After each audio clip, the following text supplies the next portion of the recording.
The Chicago Bears introduced their new additions to the Palace Hall Media Faithful yesterday. We'll give you our thoughts on what the new crew will bring to the 2025 Chicago Bears regular season.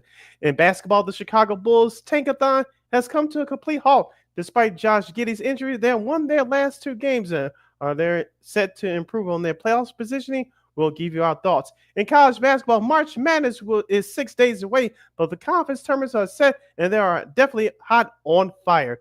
That a special announcement for our show going forward, and we'll have the latest in baseball and sports media news. That and a whole lot more as the Second City's hashtag Friday Flying edition of the program starts right now.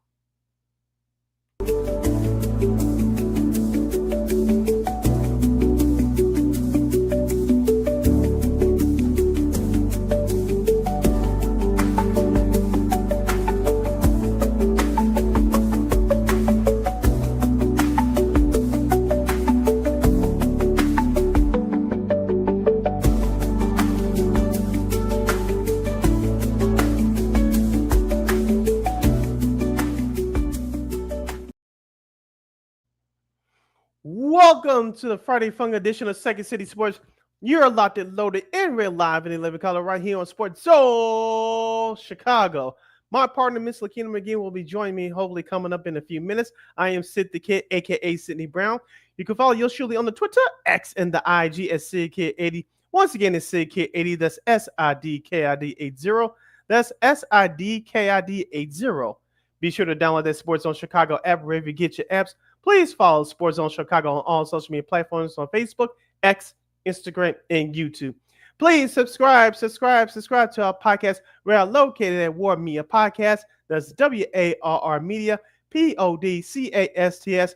We are on all podcast platforms, including the iHeartRadio app.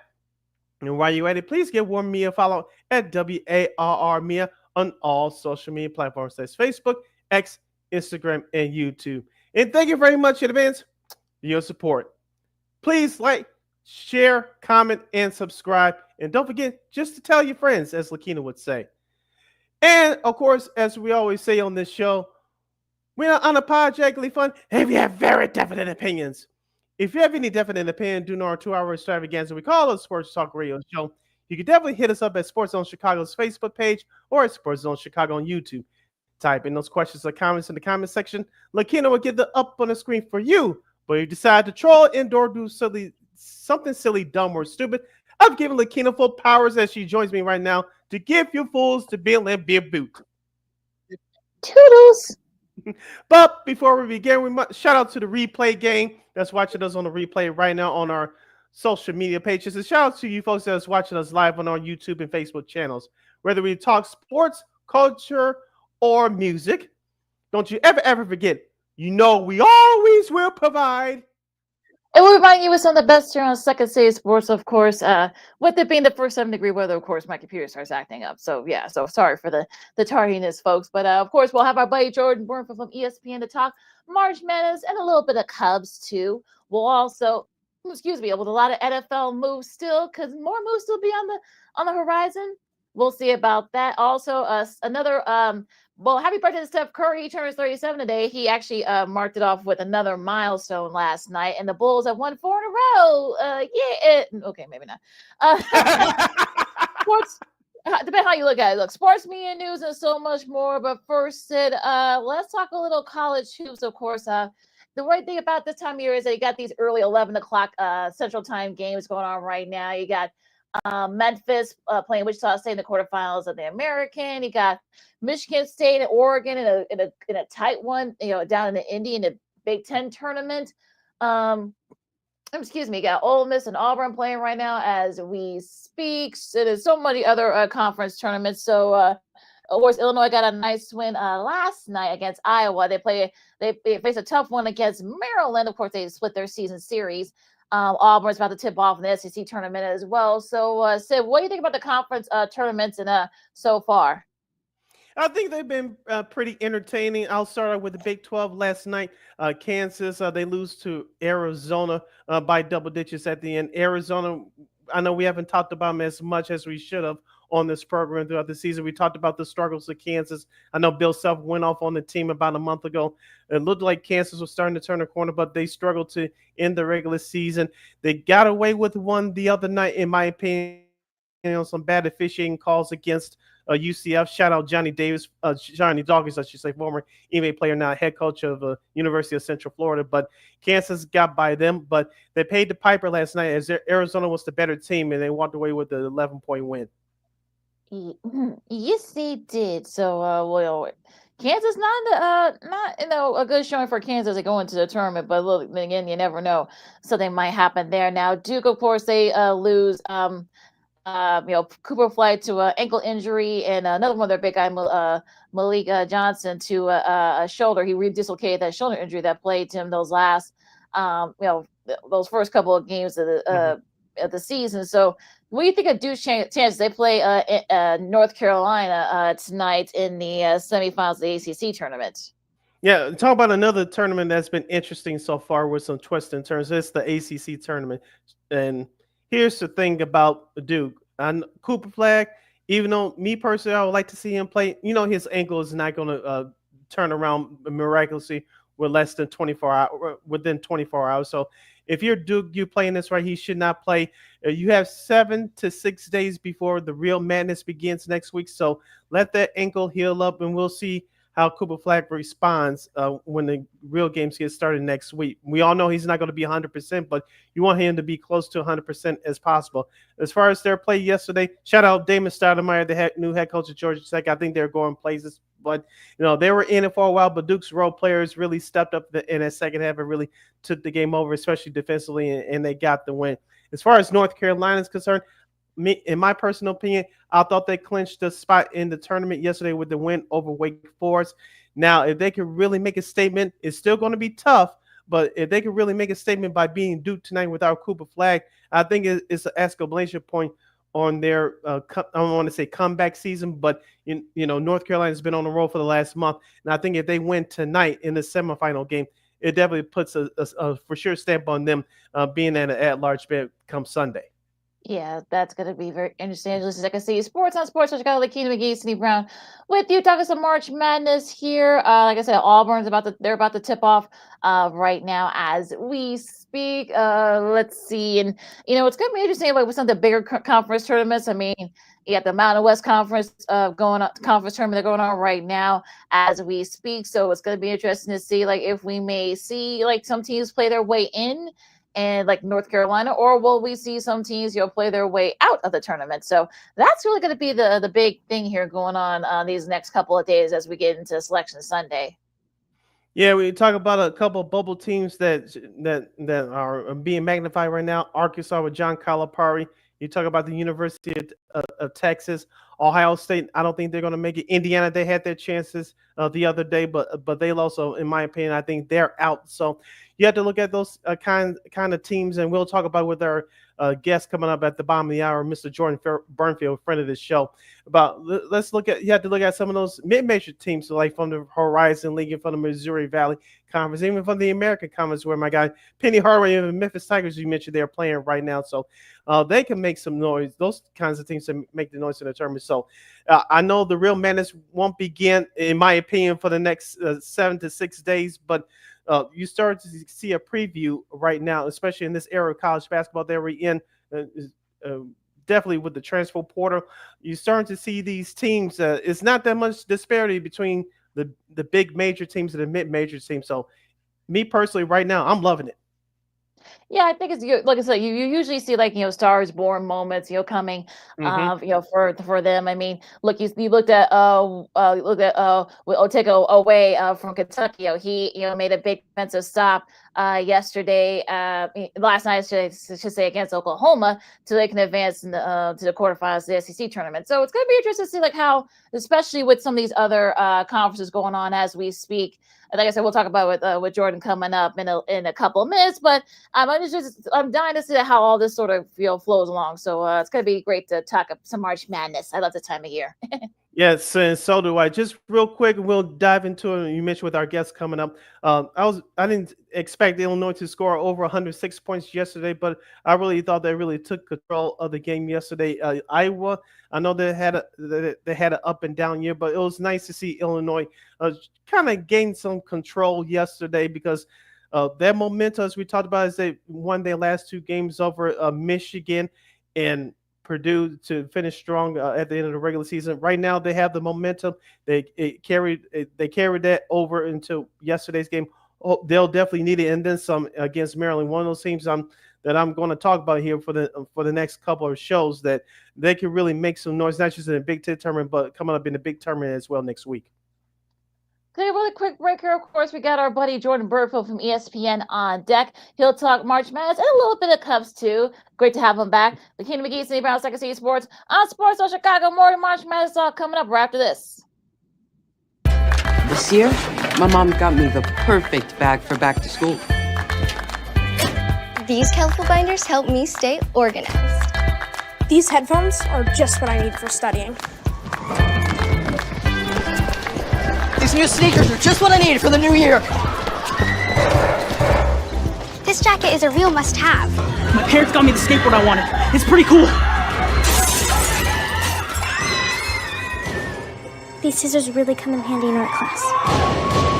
These colored pencils, too. These new socks, they can be a real lifesaver.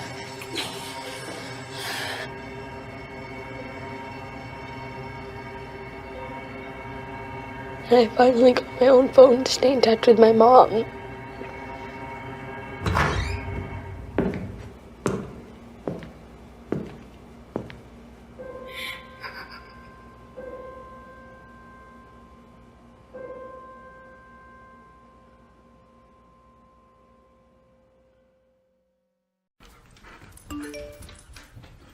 Trisha's having a sleepover tonight. Can I go?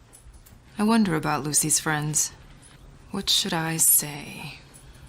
I know you're only 10, but one of these days a friend will offer you a drink. And alcohol at your age can lead to so many things.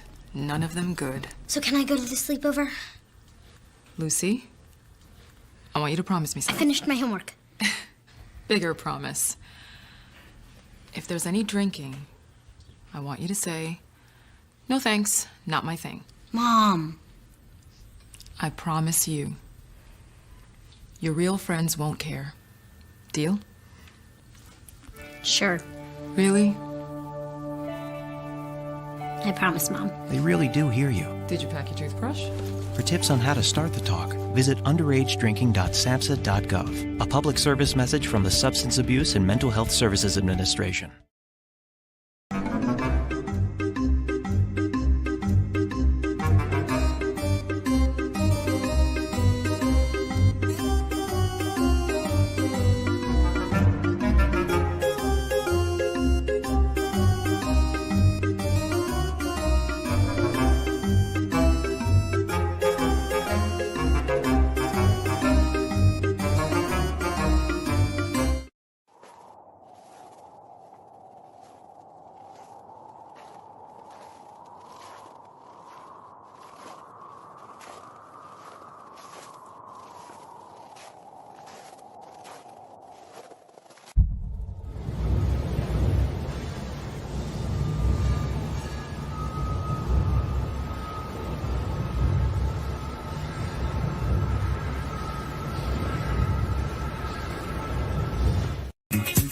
Hey, this is Dr. J, and I listen to Sean and Maya in the morning.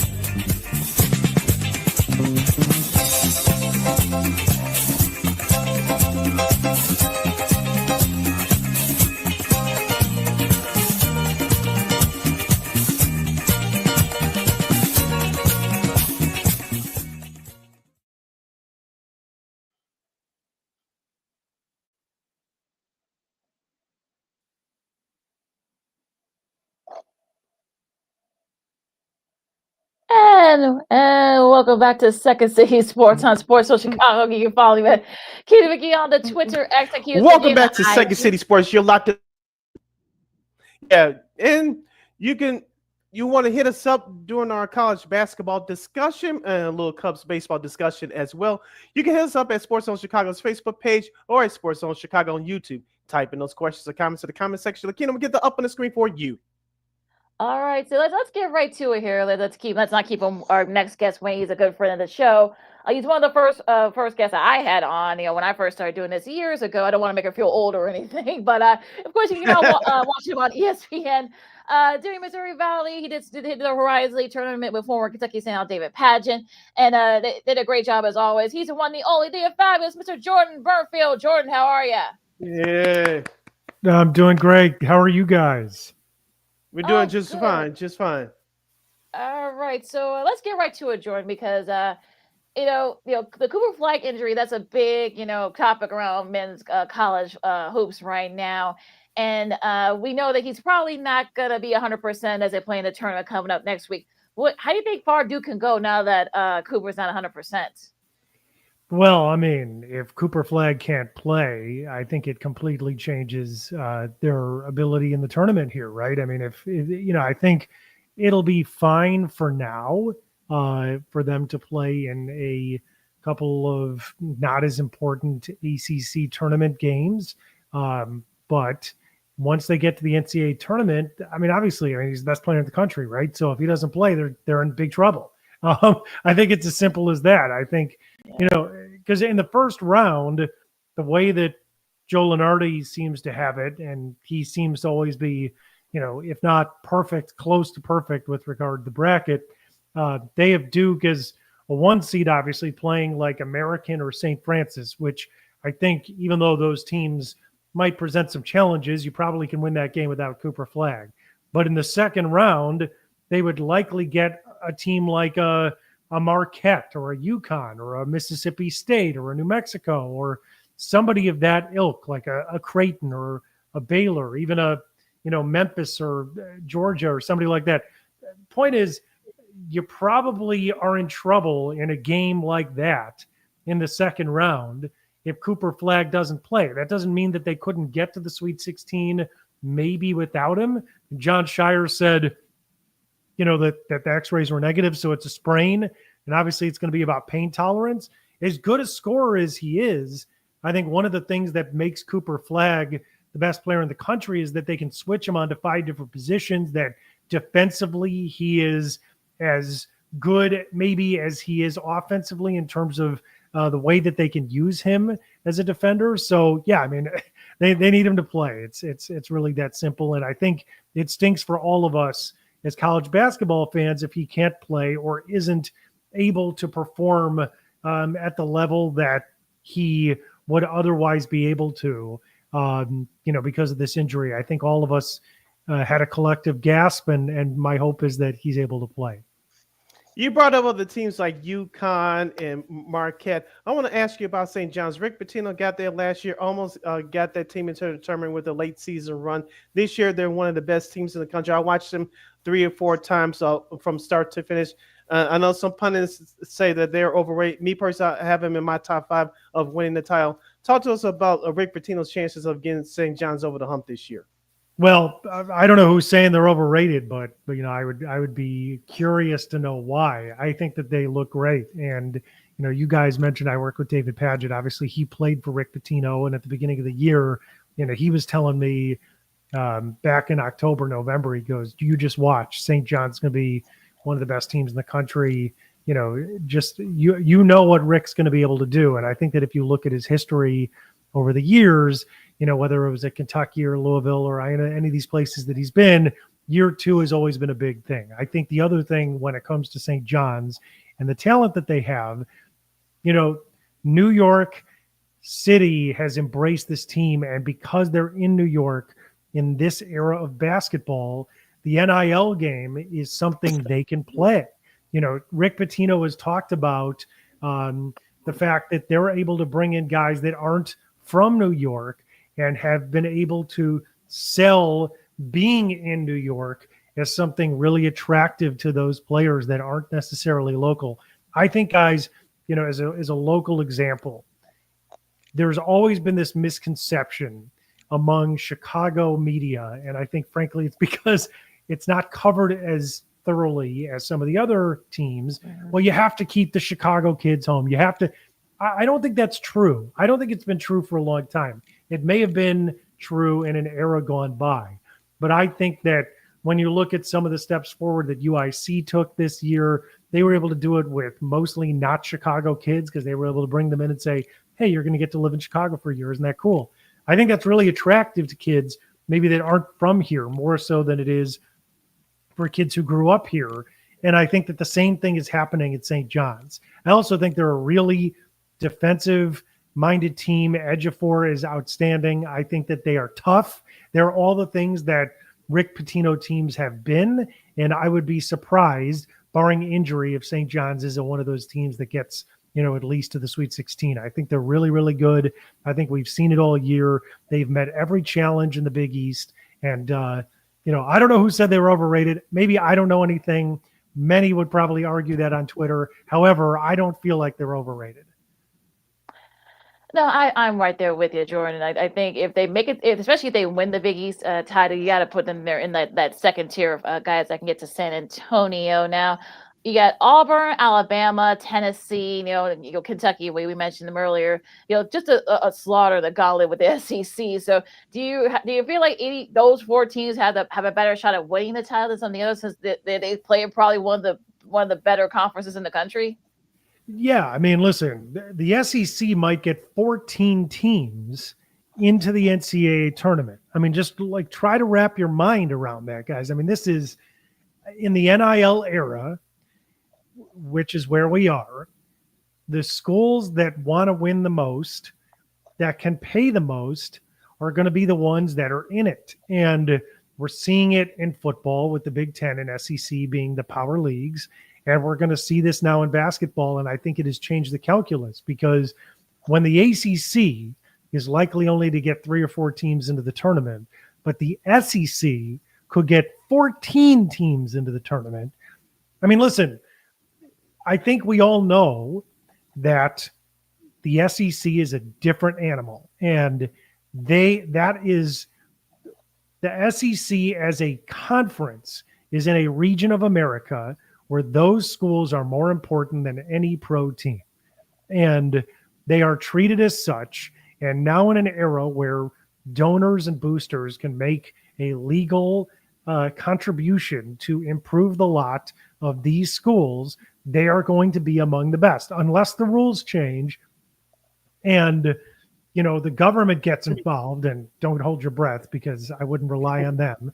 The point is, it's going to be, I think, this situation for a long time. And, sometimes you go into the tournament and you say, well, these battle-tested leagues have played so many tough games that maybe they stall out in the tournament. And that's possible. But, I think that when you look at the level of quality of this league, it stands to reason that schools like Alabama or like Auburn or any of the, you pick your handful of top SEC schools, have been so tested over the year that it should mean that at least a couple of them are going to get at least to the Elite Eight or to the Final Four. So, anything can happen. That's the beauty of this tournament. But when you have so many of these teams in the tournament, it just stands to reason that at least 1 or 2 or 3 SEC schools are going to be in that final weekend.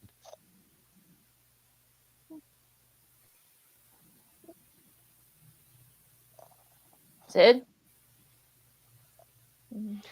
We're hanging out with ESPN's Jordan Bernfield right here on Second City Sports on Sports Zone Chicago. Sid Lakina here with you on the hashtag Friday Fun Edition.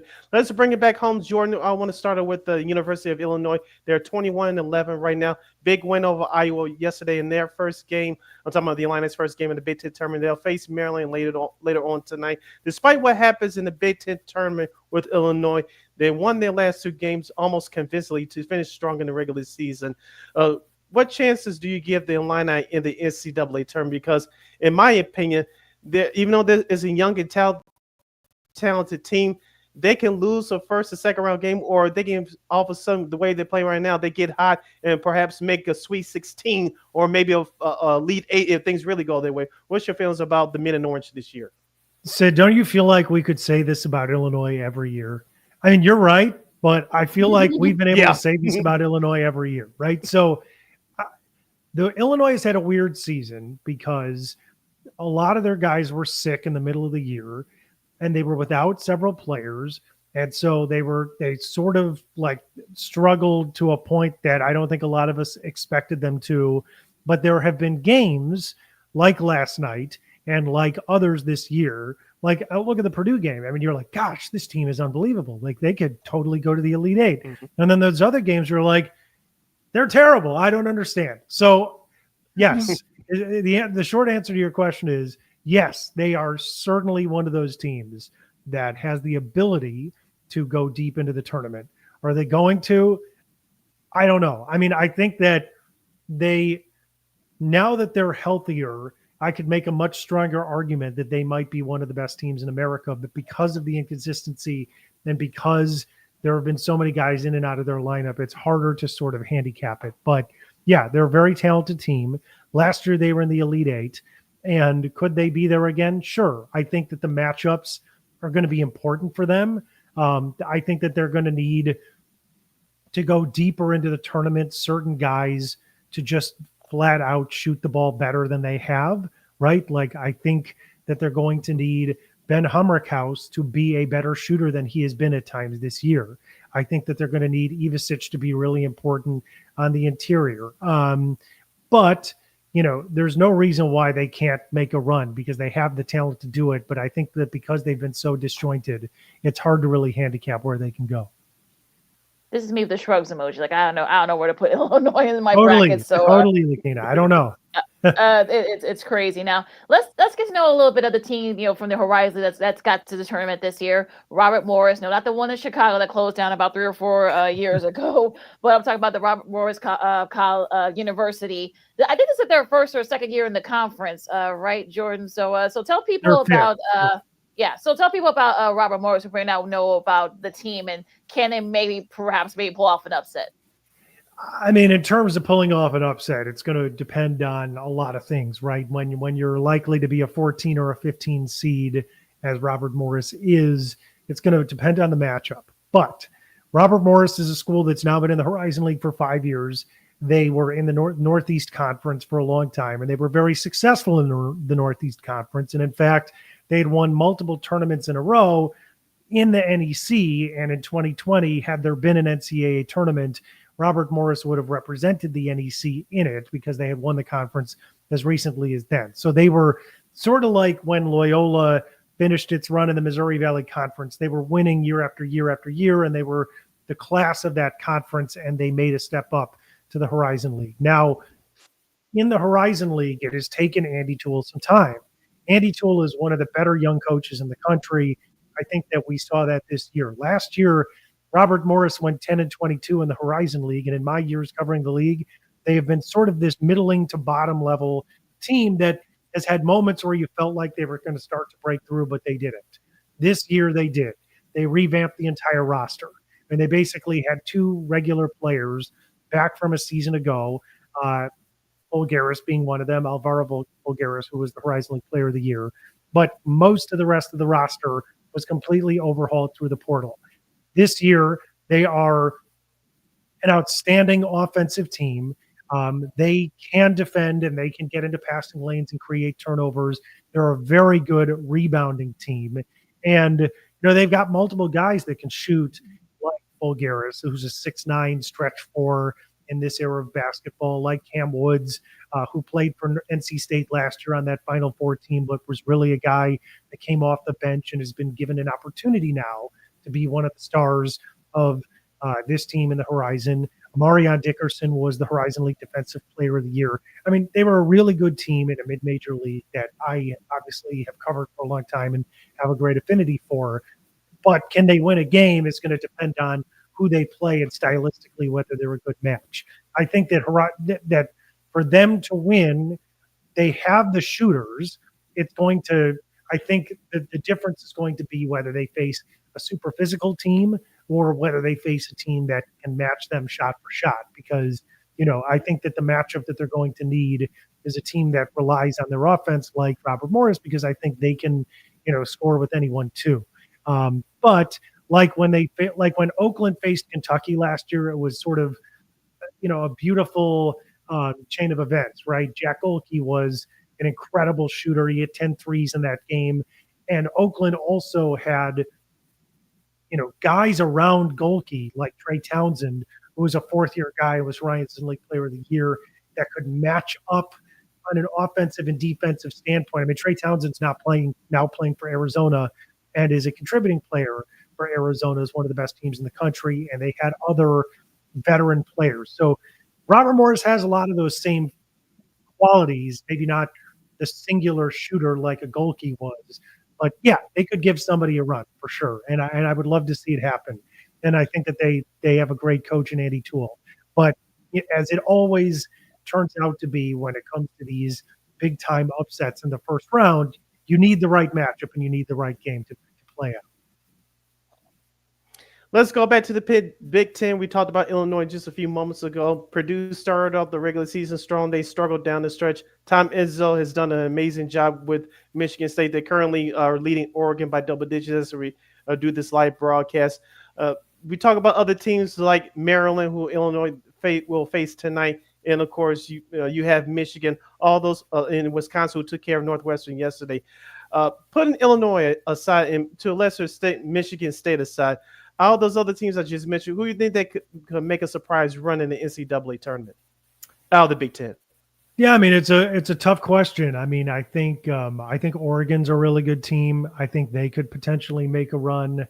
I certainly think that Maryland, Kevin Willard teams are always multi-pronged offensively but good defensively.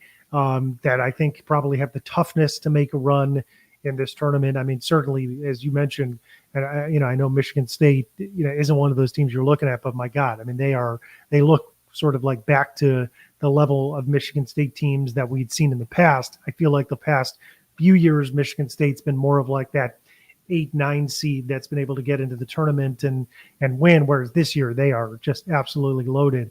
I'm curious with Michigan too. I mean, I think Dusty May's done a great job in his first year.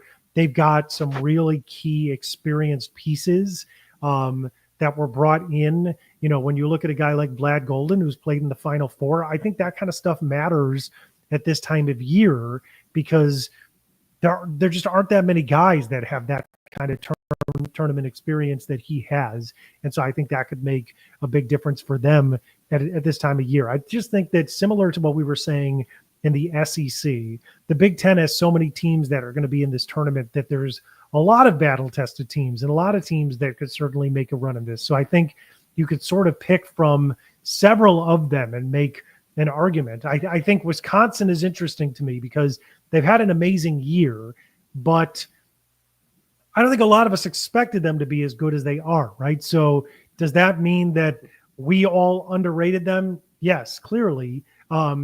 Greg Gard has done a really good job at Wisconsin in terms of getting them into the tournament, but is this the team that has, with a guy like Tanjay, is he that guy that might be able to lead them on an Elite Eight run? Because in years where Wisconsin has been able to make a deep run in the tournament, there usually is that kind of one guy that can really carry them. Maybe he's that guy for them this year. So I think you could pick from several of them. And, I don't think you'd be wrong with any of those choices.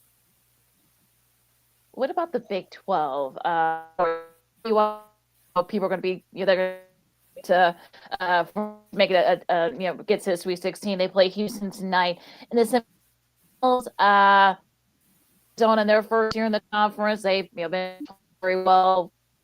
They came out of nowhere. What the heck is this? I mean, like it just seems like this were the twilight. Like they were winning Big 12 conference, both regular tournament titles left and right now. They're probably going to end up with maybe like a 10 series like that. So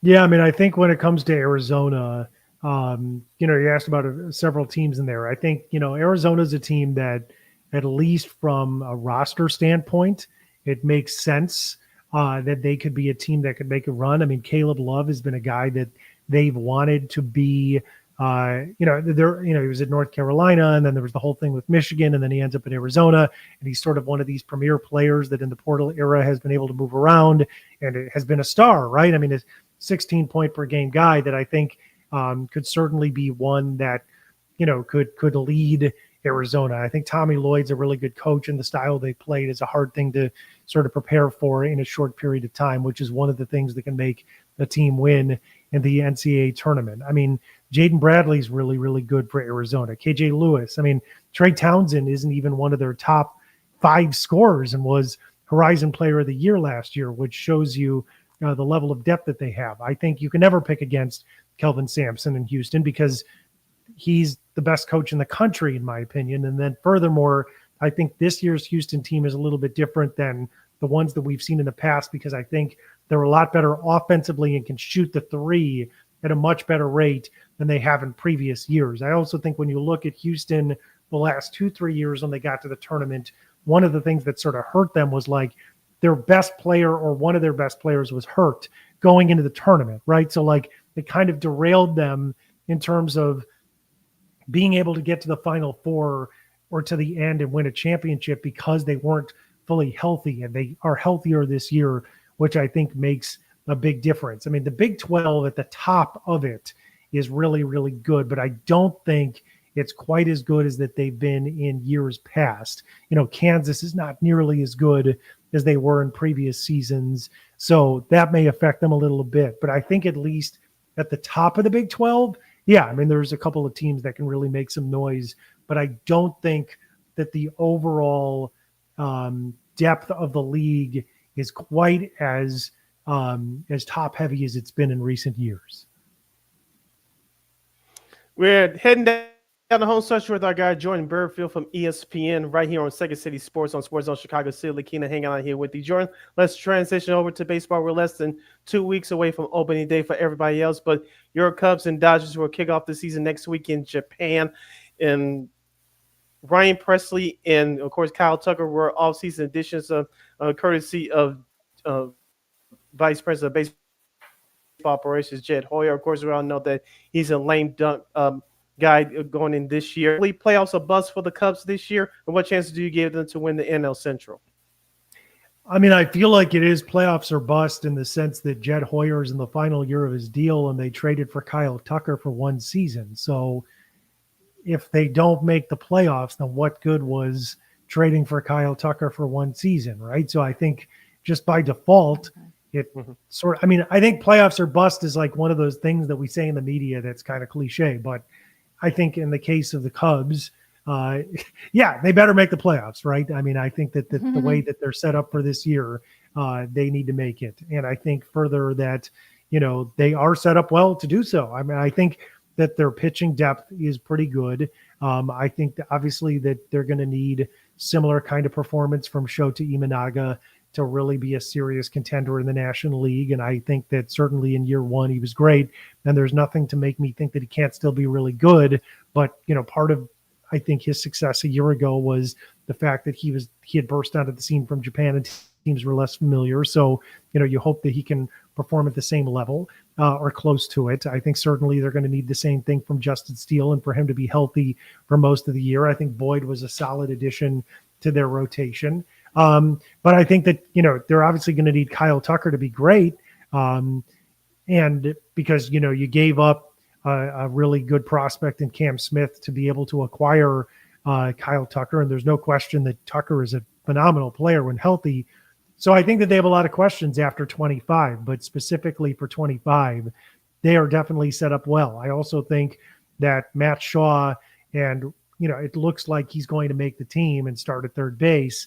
Can he be the player that they think he is? At this point, the Cubs' whole thing has been sort of set up to be, we're going to not spend at the top of the market because we have these prospects that are going to help us win. And whether or not we like that strategy, it's clear that's what Tom Ricketts is trying to do. So I think that it's time to, it's the proof is going to be in the pudding here. They either have the players or they're going to have to go spend, or they're not going to be very good. So I think that this year it sets up well for them to potentially win 90 games and win the division.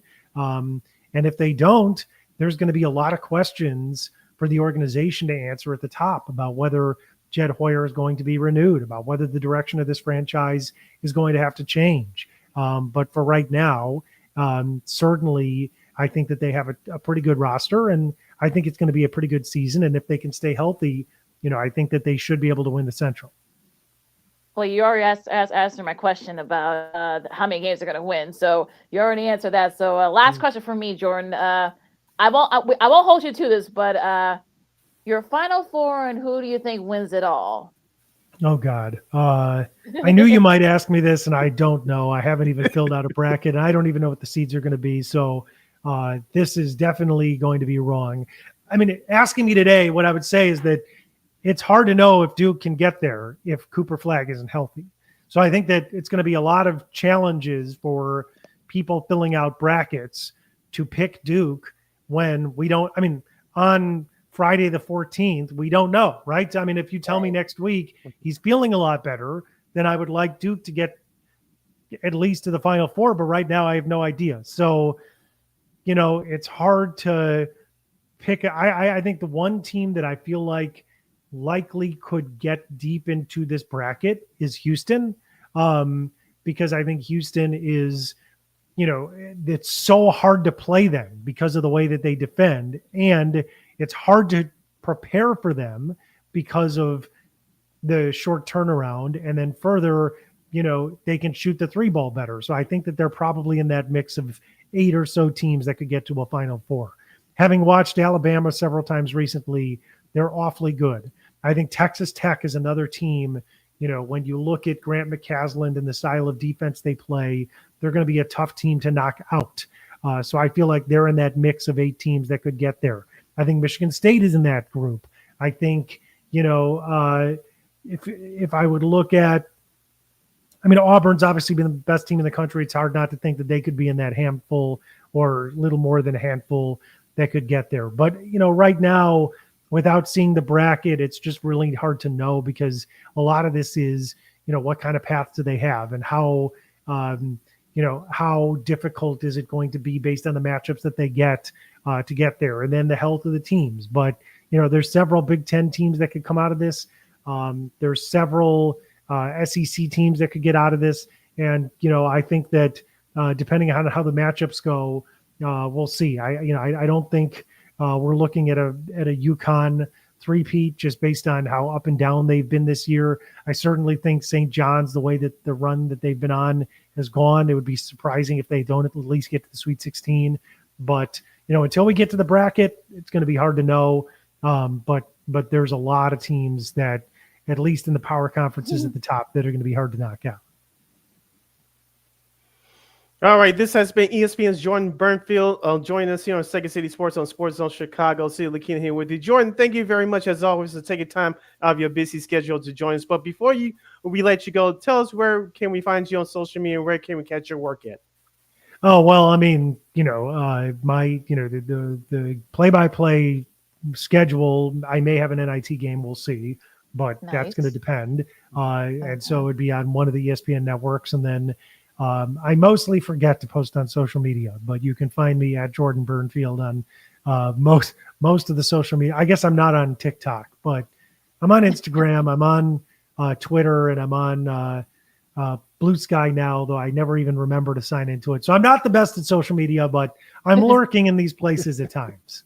You ain't missing nothing with TikTok. Trust me. I'm not on it either. Yeah, don't feel bad. I said neither mind, so I don't feel bad about that. Thank you. Yeah, thank you again, Jordan. Stay safe and keep up the great work, and we'll definitely have you back on too. We got to wait for not so long for you to come back on with us. Yeah, my pleasure, guys. Thanks for having me. Thanks, Jordan. All right, thank you. All right, that's ESPN's Jordan Bernfield, our good friend of the show, joining us here on Second City Sports on Sports of Chicago. And Sid, let's stretch a little bit as I get my freaking screen up here going out here. Hour number 1 in the Blitz, hour number 2 coming up here on Second City Sports on Sports of Chicago. We'll see with the ball theme and talk some pro ball as the Bulls have won 4 in a row. Yay! Another milestone for Steph Curry. The Lakers have lost 3 in a row. NFL, some teams have made their moves official. Will there be more incoming? We'll talk about that. And so much more, a little sports media news as well. Lakeena McGee and a Cindy Brown, special Second City announcement too Sports. on our program. Oh, yes, we do. So, Lakeena McGee, Cindy Brown, Second City Sports, on Sports of Chicago. All that and more coming up on hour 2 right after this. No, I don't know though. I'm scared. I mean, you're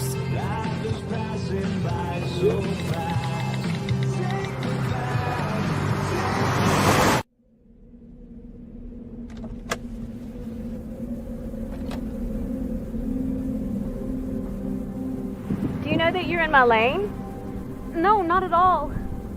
Are you not paying attention? Are you texting? I was just checking in with my mom. I was telling her that I thought we'd be home by 6. It's okay. There's enough time.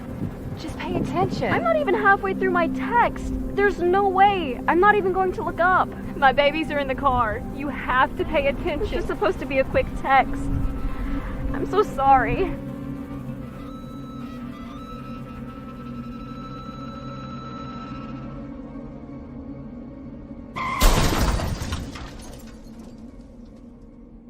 Hi, I'm Tom Brady, the director of DODEA. September is National Suicide Prevention and Awareness Month. The simple act of reaching out and caring for those in our communities is something we all can do. Just being there for someone you care about can be a tremendous first step in getting them access to confidential resources and support that they need. It only takes one person and one small act and 1 minute to make a difference. Let's make a difference.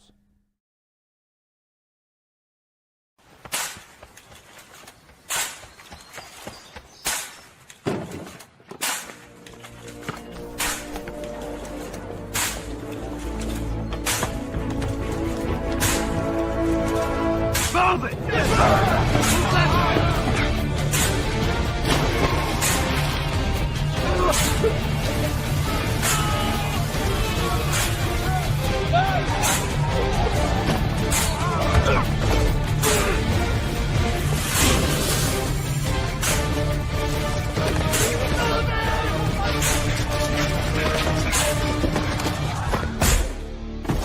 Many will hear the calling.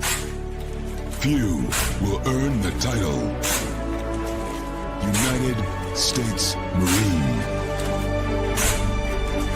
The few, the proud, the Marines.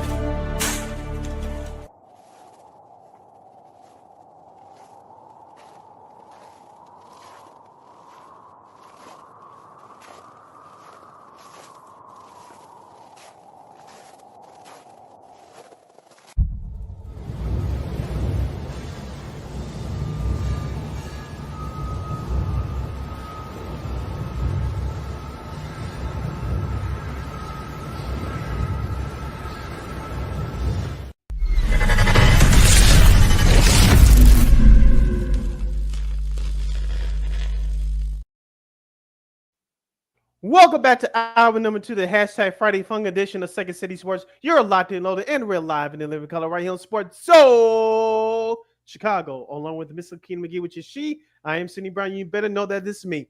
You can follow yours truly on the Twitter, X, and the IG at CKid80. Once again, it's CKid80. That's SIDKID80. That's SIDKID80. You follow my Lakeena McGee on the Twitter, executors again, IG.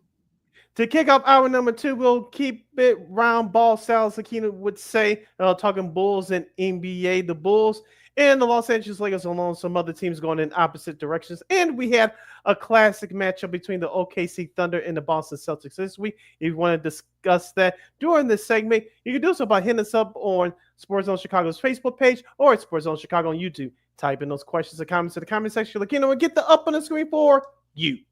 Bulls have won 4 in a row. Only the Bulls. Only the Bulls. I won't finish out the rest of that song because I don't want us to get flagged. Right, exactly. 116 to 110 over Brooklyn last night. 31 points for Kobe White. And if you saw our buddies with CHGO Bulls in the post-gamer, I'm sure Mr. Matt Peck was probably throwing hats everywhere during the post-game last night. I think he's going to be running out of hats pretty soon. You'll be Yeah, I throwing know. other I things. hope he. Yeah, no, I hope he's getting some more. Right, I hope he's getting some more hats. 18 points for Trey Jones, a career high. Also, Kevin Huerter, 18 points, easily his highest since joining the Bulls. Your guy Julian Phillips had 16 points as well off the bench. So, look, I'm not gonna get. I know people want to rail against this, like, oh, they won 4 in a row, boo. But look, this is what you guys wanted, right? Look, a lot of the younger guys have been playing well. Phillips has been playing well. Kobe White, I mean, look, we'll see if he gets traded.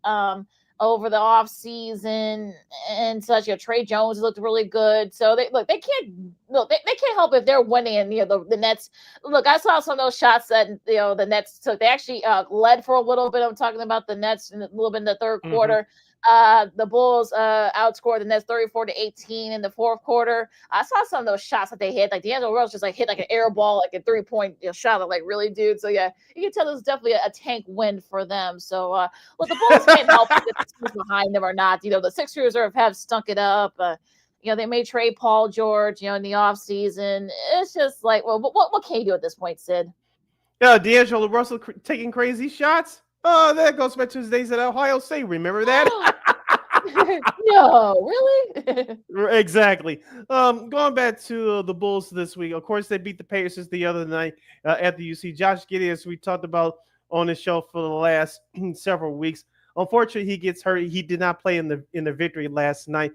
He almost got another triple-double again, but it sucks that he's out. And so I think the Bulls, I don't know when he's going to come back, but it stinks to see that the Bulls haven't had a complement of veteran guys healthy for long stretches of the year. I know Vucevic, he came back last night. He was been injured for the last few weeks. It was nice to see him back on the court, even though he didn't give you much offensively, which is expected. He's trying to get his gaming back and his timing back. But you mentioned about Trey Jones. We talked about him on the show the last couple of times. He's really looked great. Julian Phillips, 16 points. Very happy. I told you I was one of the guys that I'm watching. I know my guy Jalen Smith didn't play last night, coach's decision, but Julian Phillips stepped up, had a big game with 16 points, 5 of 10 shooting overall, including 2 for 5 for 3-point range. It was nice to see. Dalen Terry, I still need to see a little bit more out of him. Only 1 point. That's not going to get it done. You got to see what you're going to have out of him. I think that was AK's, third first-round draft pick from a couple years ago. So you haven't seen much out of him, in my opinion, lately. So he needs to get it going. Also, too, you're going to get with Zach Collins, 9 points, 9 rebounds off the bench. And, of course, Patrick Williams. Nothing personal against the Lakina, but like Big Dave Watson said on our program, I think it was back early in the season, what you are getting from him is what you're going to get from him until he goes to another team that's going to hopefully get some his better skills out of him, because what he's putting out there for the Bulls right now, despite his injuries, you want to see more from him, but I'm resigned to the fact that you're not going to get any more or any less than what you get from him right now. And it's really sad, to be honest with you. Yeah, it really is. And I think, that contract with P. Will, I mean, good luck to them trying to trade that this summer. I know they were trying to do it, before the trade deadline, but it looks like that's not going to happen if he's not going to play. So that's, that's a problem for AK and Eversley. So the Bulls will start off their West Coast road trip tomorrow against Houston. So that should be interesting there with that West Coast trip coming up. But that ought to be that ought to be fun for the Bulls. So again, we'll see what happens. Houston's been giving them problems the last 3 years, especially Alfred Shagun, their big guy, the first-time All-Star this year. And I would not be surprised if he gave the Bulls another big game tomorrow. Yeah, so take the over on that one. Could be like first and 140. So take the over. Whatever the number is, take the over, I guess, in that game tomorrow down there in Houston. Let's talk the rest of the NBA, of course. We'll talk. These are last night's games we're talking about right now. Golden State 130-104 over Sacramento. Steph Curry, congrats to him. Also, happy birthday. He turned 37. He turns 37 today. So happy birthday to him. He becomes the first player to score 4,000 to make 4,000 threes in NBA history, and still going. Of course, the closest guy behind him is James Harden. We'll talk about him in a second here. But Draymond Green led the way for the Warriors last night, 23 points. It's actually the first time he has led the Warriors in scoring. I go all the way back to Game 7 of the 2016 Finals. So, he should have been the MVP if they would have won that game, but that's revisionist history. Yeah, exactly. Of course, LeBron, and the Cavs came back from 3-1 down to win that game. Mhm. But yeah, I mean, of course, that was a look. I mean, Golden State's been playing pretty well. I know they lost a tough one earlier this week, but they look like they're back on track. Yeah, I think Golden State sort of showing you why they could be dangerous. In the Western Conference playoffs coming up. Yeah, I've been saying this since the Jimmy Butler trade. I think there's only 3 losses now since the Uh-huh. acquisition of Jimmy Butler. So if the Warriors are healthy come playoff time, whether they're in the play-in tournament or not, whoever they match up in the first round, whether it's Denver, the Lakers, we'll get to them in a second. Whether it's Denver, the Lakers, or Houston, those teams better be ready because Golden State will bring that experience and they're going to bring that toughness on the defensive end. We talk about Draymond Green being their emotional leader, and he sets the tone defensively, but Jimmy Butler's a hell of a player defensively. Is where we talk about him being playoff Jimmy in terms of the offensive end. The defensive end is really where he sets the tone. So if you're Memphis, Houston, the Lakers, or perhaps Denver, they're going to match up with Golden State in that first round. You better be ready because it's going to be a long series if this Warriors team enters the playoffs healthy. Yep, absolutely. So we'll see how they go from here. The Bucks and the Lakers, they've lost. The Lakers, I should say, lost 3 in a row. 45 points for Luca, despite that effort there for him. But yeah, Giannis had 25.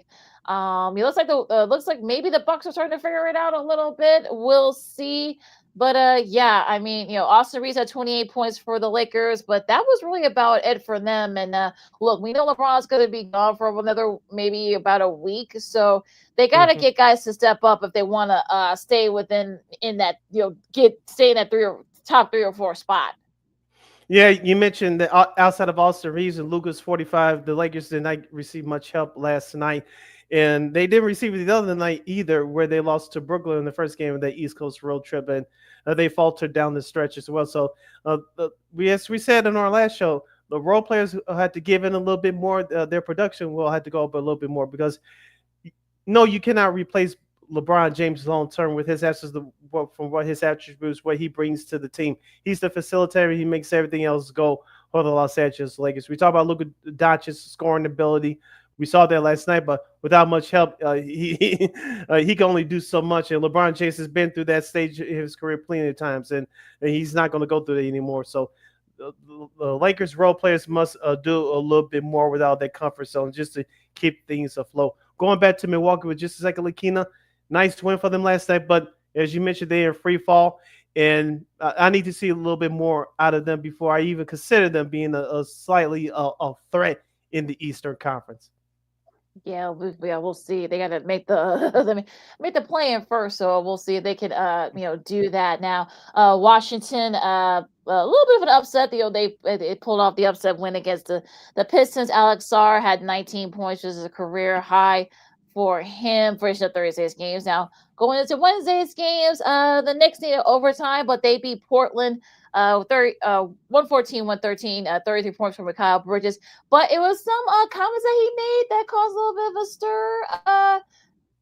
He basically said that this is not verbatim what he said. You can look up the quotes yourself, but basically what he said is that guys are Tibbs is playing them too many minutes, and guys are you're seeing injuries, you're seeing guys being showing a lot of wear and tear. But again, look, we tried to tell you guys, but hey, we tried to warn you. Just saying. Yeah, and now players are speaking out in front of the media. If you're Coach Tibbs, you gotta get a handle on that quickly because if you don't, players will start a mutiny, and the Knicks expectations are from their fans and obviously from the organization via the Karl Anthony Towns trade from over the summer.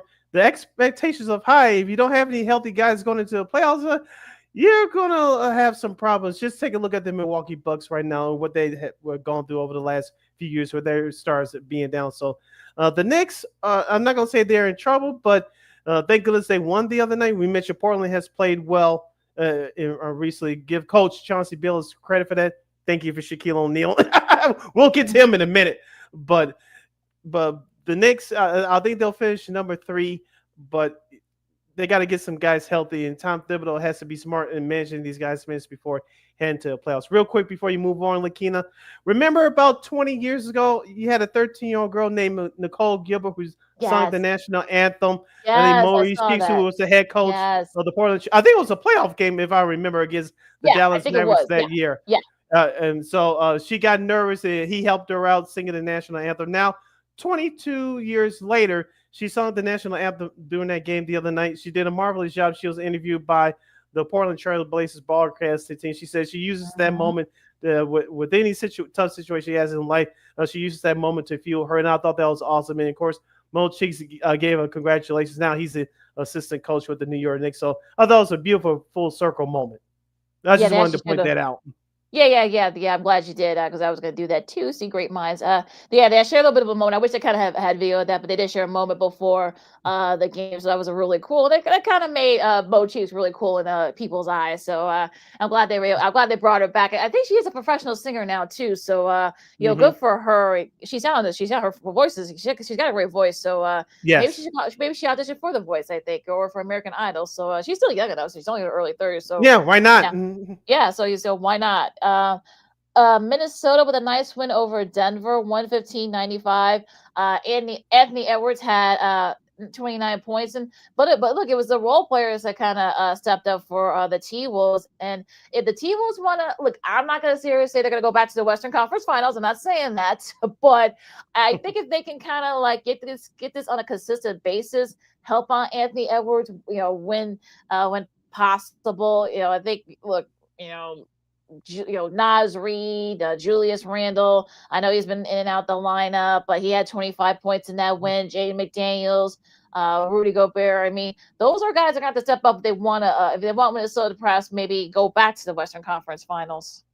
You mentioned Julius Randle. I know he just came back recently from his injury. He needs to stay healthy. And after that, everything else falls into place. And they got to be better defensively. So obviously they were the other night, holding Denver to 95 points. And that's rare, especially in today's NBA where everybody's chucking up threes like it's going down the south. But hopefully, if you're a Minnesota Timberwolves fan, this is a time for them to be consistent, hopefully stay healthy and play well going to the playoffs, and so you can avoid the play-in tournament.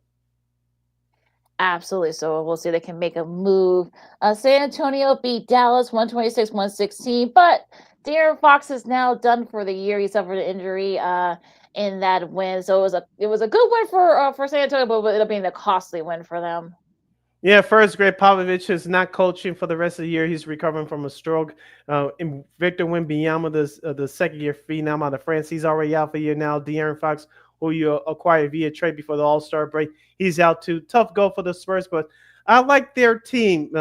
I think I don't know if Chris Paul is under contract for next year. We'll have to check up on that, but some of the other guys they have around there with Stephon Hassel, and of course you have veteran Harrison Barnes there.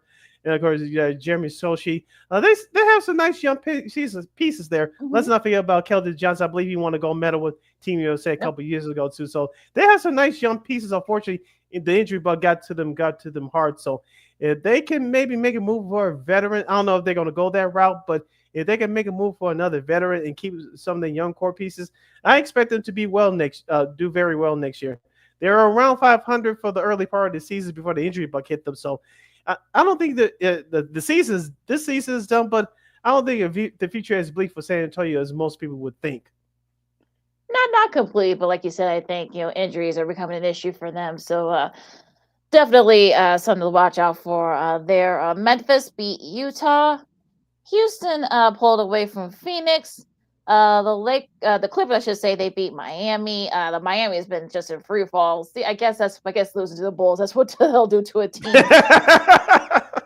Toronto beat Philadelphia. OKC, with one of the games of the week with a nice win over the Celtics, 118-112 on Wednesday. And perhaps maybe a finals preview, perhaps. Maybe. We'll see. SGA, Shai Gilgeous-Alexander had 34 points. Chet Holmgren had 23 there for the Thunder, but they got a nice the two Isaiahs, Hartenstein and Joe, each had 11 points off the bench, so a nice good team win for the Thunder. As Tatum had 33, but Jaylen Brown struggled. He was over from 3-point range with only 10 points. So yeah, that's not going to do it if you're Boston. But I know Boston. I've listened to some of the Boston, Celtics podcast, and it was just people were already like, throwing things just to like this end of the world. I mean, like, guys, come on now. It's okay. It's okay. I'm not gonna say this was a statement win for OKC, but I kind of got that feeling that it was. But if you're a Celtics fan, obviously you're not happy. But uh, should they meet in the finals this year, I think it's going to be a different story. I'm not going to put too much weight on this performance if you're a Celtics fan. Obviously, you're disappointed that they lost, but it's not going to hold the weight of the whole season. I wouldn't take it that way. So, should they meet in the finals again this year? Obviously, it's going to be a completely different animal. But I'm not going to hold Wednesday's loss as the weight of the whole season. I'm not going to do that if I'm a Celtics fan. Sure, you're disappointed in the moment, but I'm not going to overrate this. Oh, that means that they're going to struggle for the rest of the year. They're going to do bad in the playoffs. No, this is a veteran team. They just got to get healthy and get some cohesiveness going in with themselves, get some consistency, and they'll be fine.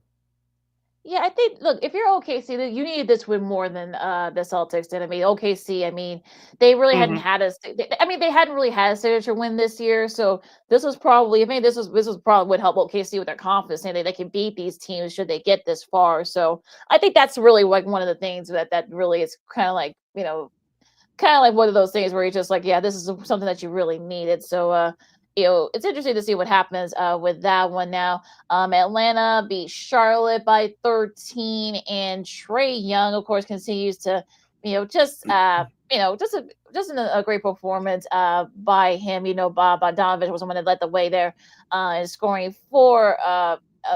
Wait, I'm looking at the wrong one here.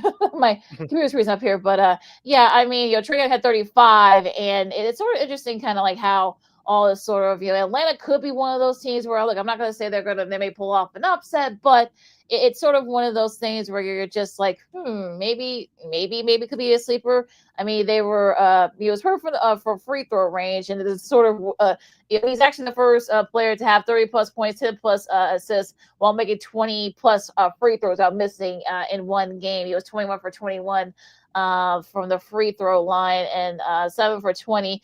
Was over from the 3-point area, but he did have 12 assists, so that helped in that part. But could Atlanta perhaps maybe be a sleeper? Perhaps maybe give some teams fits. I don't see them making out of the play-in tournament the spot. Watch though, I end up playing the Bulls again like they did last year at the UC, so I would not be surprised. But Atlanta's average at best. I know they have Clint Capella. I know they have Trae Young, as you mentioned, but they could score with the rest of them, but they really have no defense. And until they get that right, I'm not going to take them seriously. What they did in 2021, getting to the Eastern Final against Milwaukee before losing, there was their signature moment in the Trae Young era. Until they make a major move to shake up their roster, I don't believe them. They're a great regular season team, but come the playoffs, no. And watch, they'll face the Bulls again this year in the play-in tournament. which probably well could happen. Exactly.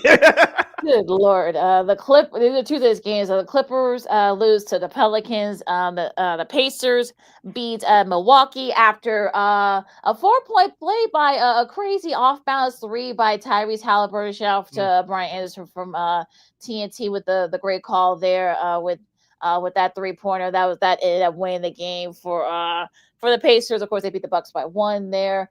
Detroit beat Washington. And Cleveland, this is their 15th win in the road. They beat Brooklyn. They had to come back in that game, too, by the way. Darius Garland had 30 points in that game. All right, and here's Monday's results. The Knicks over the Kings. The Warriors beat the Trailblazers. The Mavericks over the Spurs the first time.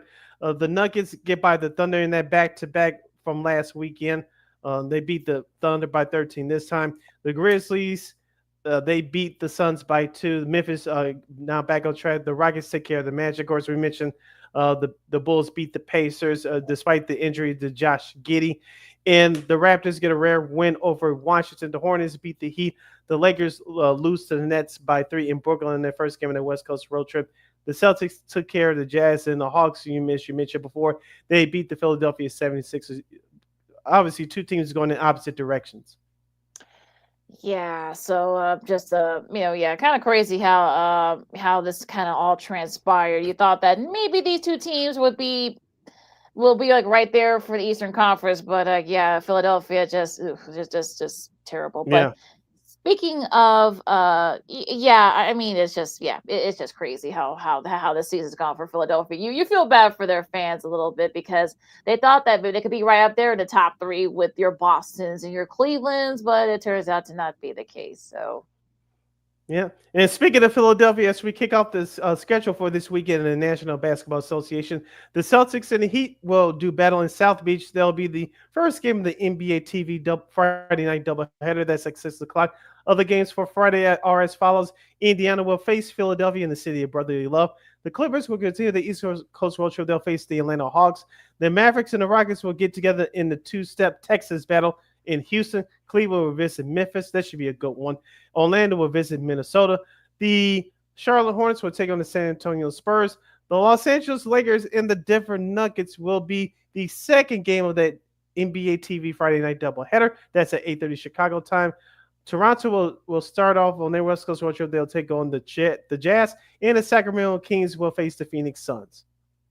And just for record, the reason why they're NBA TV games, because of course ESPN has all the Big East and the Big 12 tournament games, so that's why there are no games on ESPN tonight. Now going to tomorrow, Saturday's games, you got Boston and Brooklyn, OKC and Detroit. That should be a good one. Battle of young up and comers. We talked about the Bulls and Houston as they start off their West Coast road trip. Miami and Memphis. Indiana and Milwaukee should be another good one there. New Orleans and San Antonio. The ABC game of the week for Saturday, you've got the Knicks and Golden State. That should be a fun one. Take the over, I guess, on that one. Washington, Denver caps off tomorrow night's slate of games. Your schedule for Sunday looks like this. The Dallas Mavericks and the Philadelphia 76ers will do battle at high noon, but their game was originally supposed to be on ABC, but that got flexed out. What game took its place? The Orlando Magic and the Cleveland Cavaliers. They'll be the first game of the NBA Sunday Showcase on ABC. That's at high noon, followed by the Phoenix Suns and the Los Angeles Lakers without LeBron James at 2:30. The rest of your Sunday schedule looks like this. Atlanta will face the Brooklyn Nets. That should be a crazy game. Toronto will continue their West Coast road trip. They'll visit Portland. Utah will face Minnesota in Minneapolis. And rescheduled from the wildfires earlier this year, the Hornets and the Clippers will get together in Los Angeles. And at 8 o'clock on ESPN, the OKC Thunder will face the Milwaukee Bucks in the state of Wisconsin. And that's your schedule for Sunday. All right. All right, we'll keep you guys updated. We got some college hoops going on as we speak, some conference tournaments as the big boys are in full swing there. We'll keep you guys updated. And a Hail Mary from the Bears to get a city stadium. And of course, we got the announcing pairings for the March Madness coming up. Some good friends of ours are going to be doing some calling these games this year coming up, and so much more. Like Keenan McGee, City Brown, Second City Sports on Sports of Chicago. Rapid Fire Hodgepodge coming up right after this. This year, my mom got me the perfect bag for back to school. These colorful binders help me stay organized. These headphones are just what I need for studying. These new sneakers are just what I need for the new year. This jacket is a real must-have. My parents got me the skateboard I wanted. It's pretty cool.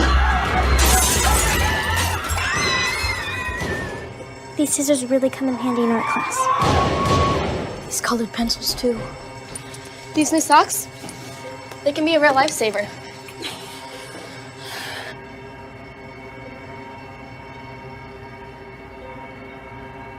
And I finally got my own phone to stay in touch with my mom.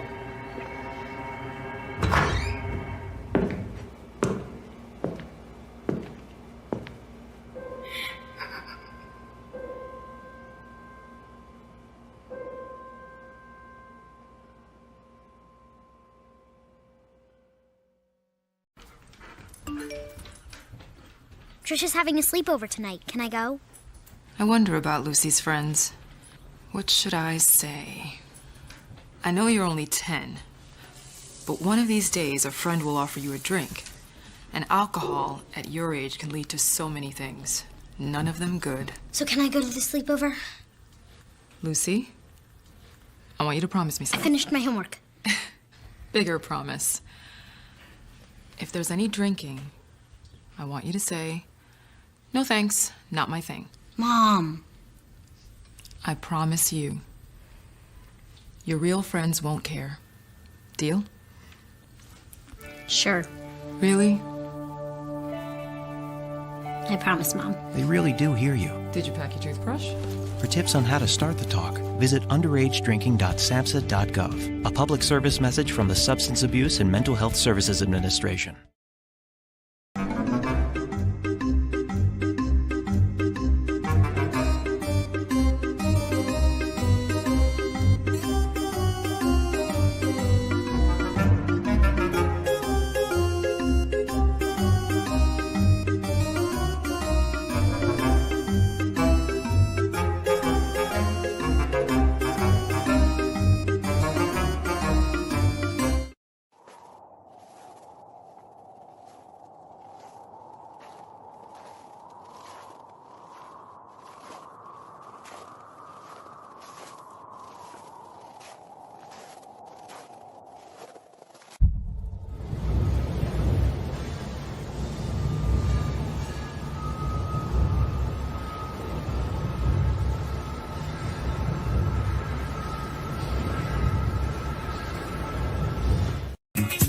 Hey, this is Dr. J, and I listen to Sean and Maya in the morning.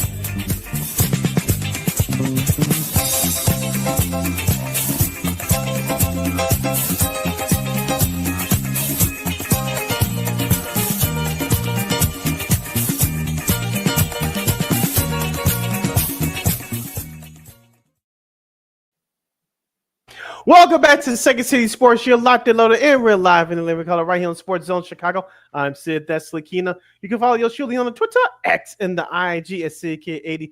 Once again, it's SidKid80. That's SIDKID80. That's SIDKID80. You can follow my Kingdom again on the Twitter, X, and again on IG. We'll have our special announcement regarding this program coming up, but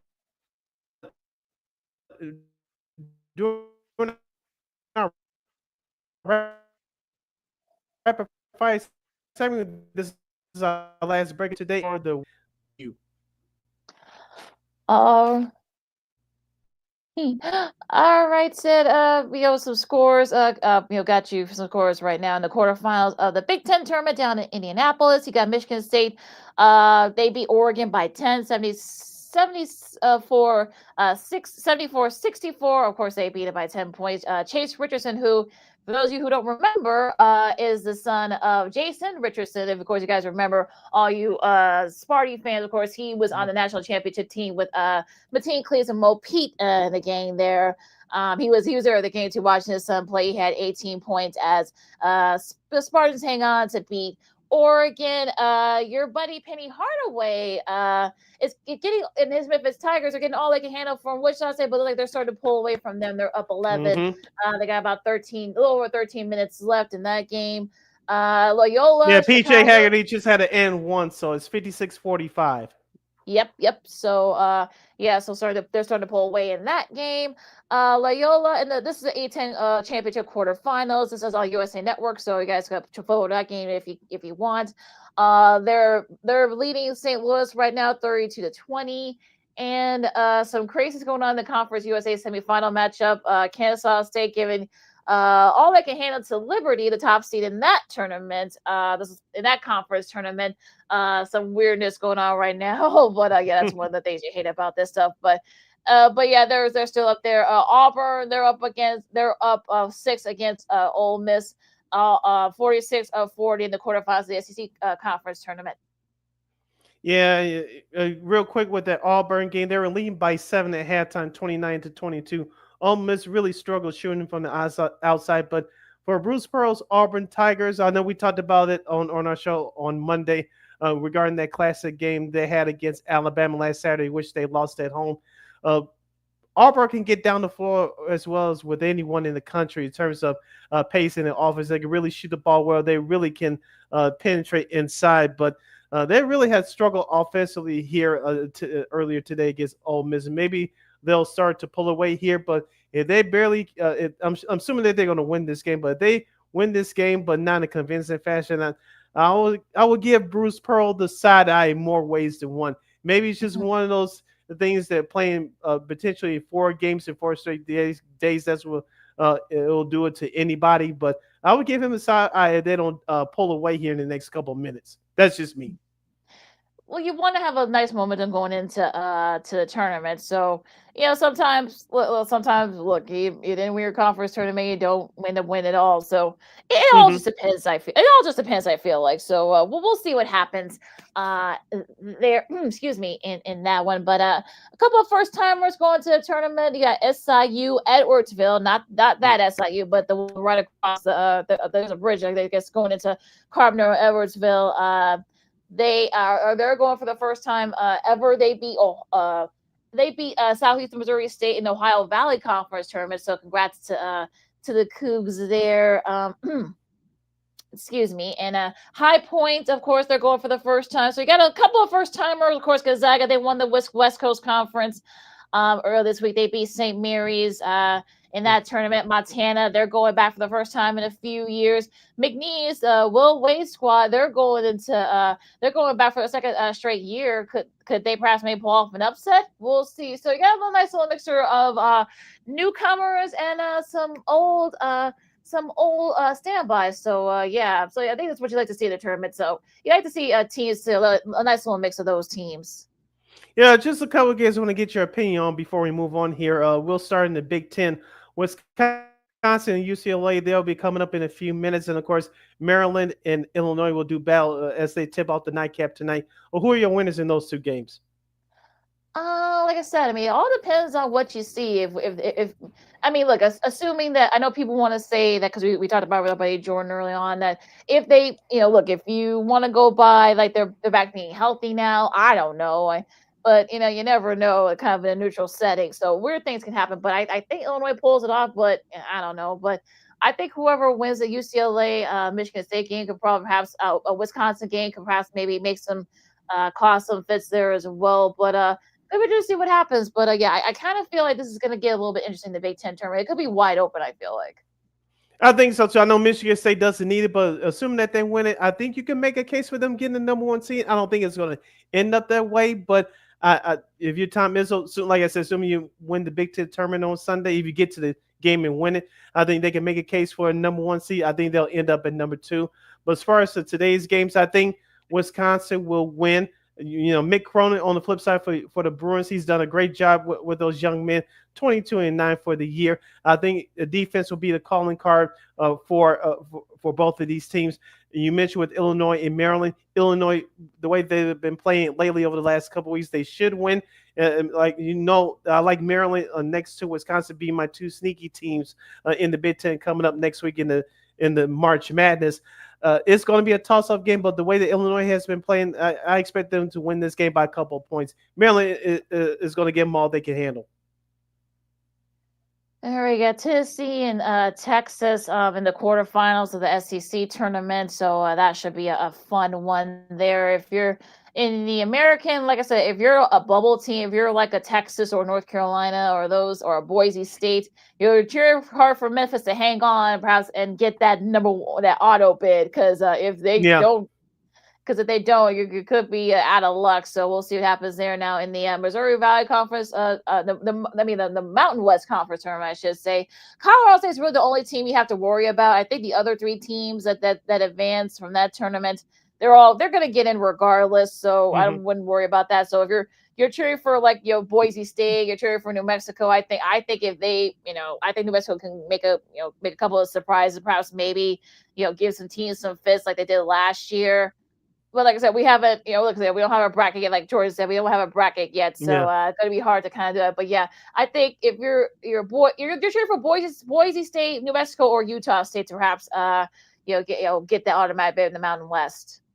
Yeah, and looking at some of the scores from the Mountain West last night, I know you are a resident West Coast college basketball expert there. I know I think a game's going to tip off in a couple of minutes coming up on CBS Sports Network, but there's some great basketball being played out there as well. So New Mexico, they got by San Jose State, excuse me, last night by 9 points. And just checking out in like the Boise State got past San Diego State by 10.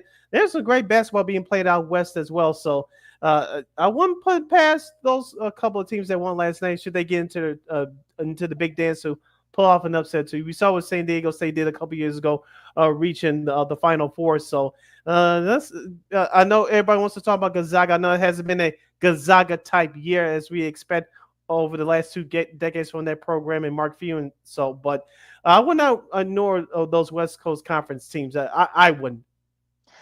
No, of course not. And then we'll see if they can, make a run here. But yeah, it should be interesting there. We'll see what happens. But yeah, you got the MEAC. They're about to. I think yeah, South Carolina State. I think it's the top seed in that conference. So, we'll see what happens there. Now the SWAC. I mean, whoever wins that. Like I said, Southern lost earlier this week. So they're probably whoever wins that conference will probably end up going.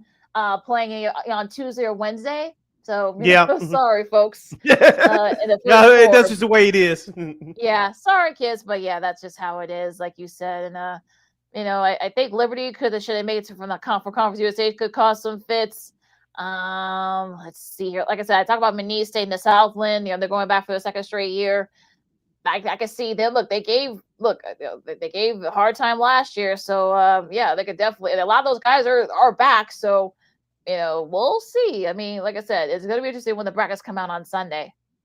Yep. Shout out Joe Dumars, a famous alum from McNeese State. So yep. He was a NCAA division leading scorer in his time there. So shout out to that school. You're listening to Second City Sports on Sports Zone Chicago. See Lakina Hangana here with you. Let's transition over to the NFL. Lakina, I don't know if you got a chance to watch or listen to the Bears press conference from yesterday, but they introduced their free agents, Drew Dahlman, of course, Jonah Jackson, and Grady Jarrett, who I thought was the best talker yesterday.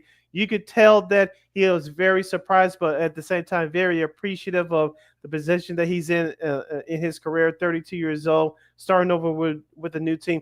It sounds like he's going to embrace the role of being that guy that's going to guide the young guys next to him on that defensive line. He still says he has a lot more to give.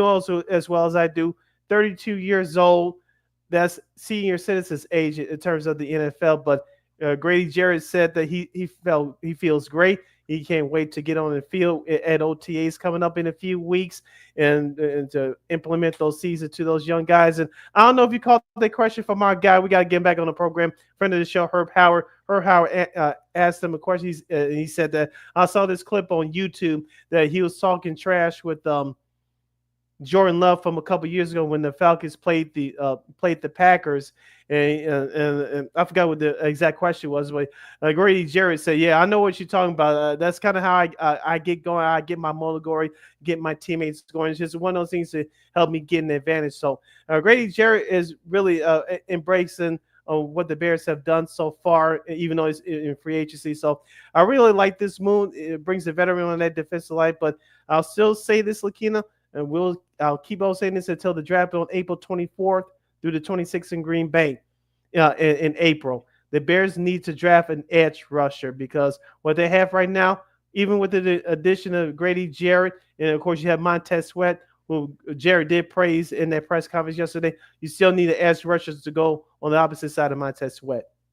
Yeah, I mean, it's going to be interesting. As I said, I know he likes to talk. Like I heard him, do that when he was in college. So this has sort of been a thing for him. But yeah, I kind of feel like, look, whatever motivates you, but you better back it up. And look, the only time he didn't do it last year was because he was hurt. But look, he's a great veteran presence in that locker room. That's what the Bears need. But also at the same time, though, you got to back it up on the field. So that for me is sort of like a big thing. Look, you can talk all you want. You can talk to your blue in the face, but if you're not backing it up and then the team's not backing it up, so yeah, that's kind of like there. But yeah, they do need an edge rusher. I heard some people say maybe they should trade back the pick and get a couple extra picks so they can get the edge rusher.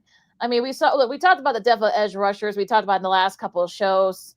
But I think Ryan Poles said in that presser. I mean, they're gonna give a lot more flexibility. So we'll see. But look, it's going to be interesting, though, no doubt. And also too, during the presser yesterday of Jonah Jackson and Joe Tooney, Joe Tooney talked about being that veteran leader in that locker room and having that presence on the offensive line, and of course you mentioned about Jonah Jackson going with Darnell Wright. Assuming that that core group stays healthy, that's going to be a good offensive line for Caleb Williams, because Caleb Williams needs all the help that he can get.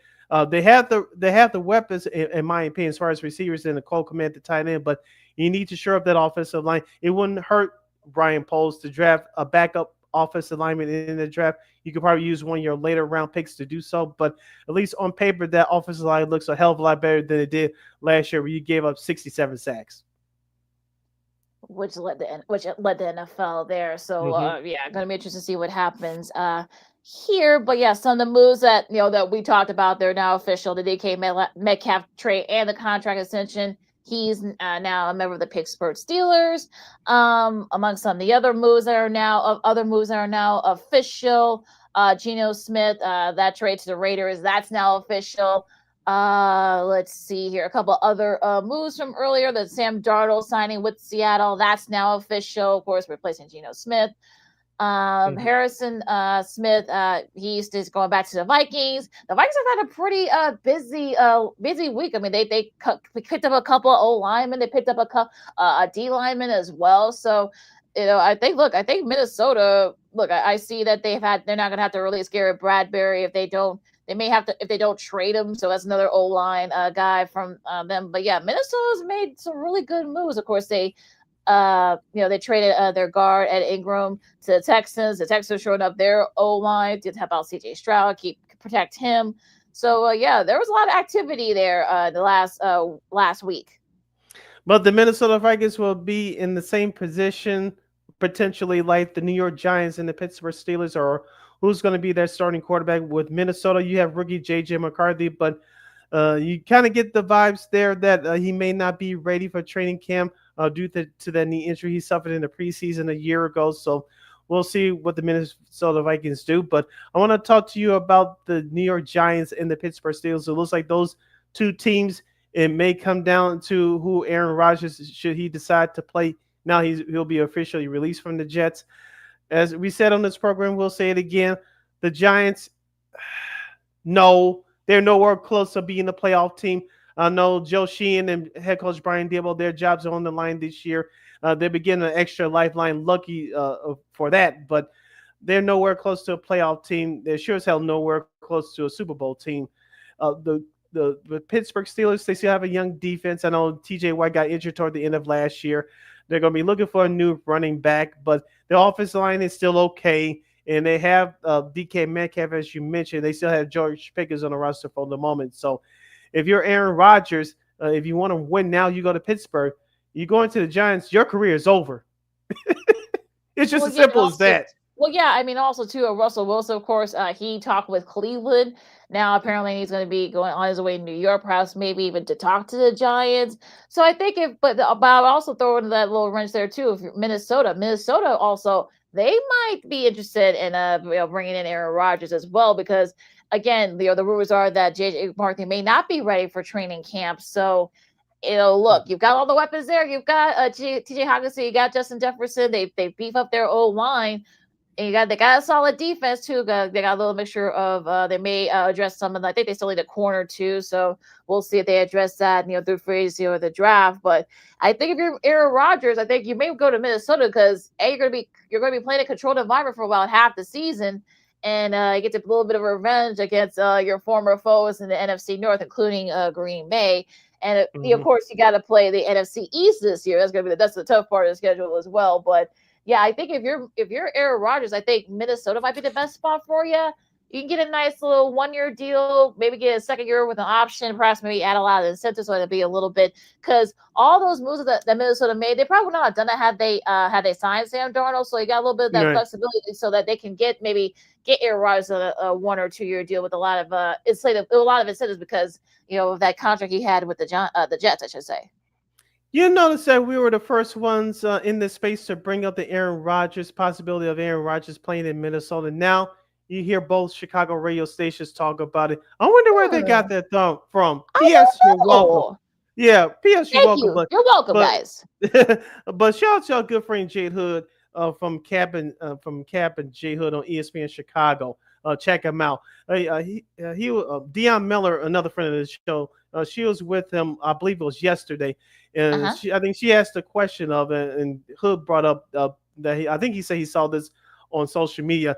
If Aaron Rodgers decides to sign with the Minnesota Vikings, should you be scared as a Bears fan? He said no, and I concur. Not just because he's Jay Hood, but he brought a good point. It's like Aaron Rodgers, even though statistically he had a good year last year with the Jets, he doesn't scare you. The mobility from him is gone, and the way that even though the Detroit struggled defensively last year because of the injuries, you're getting 800 back.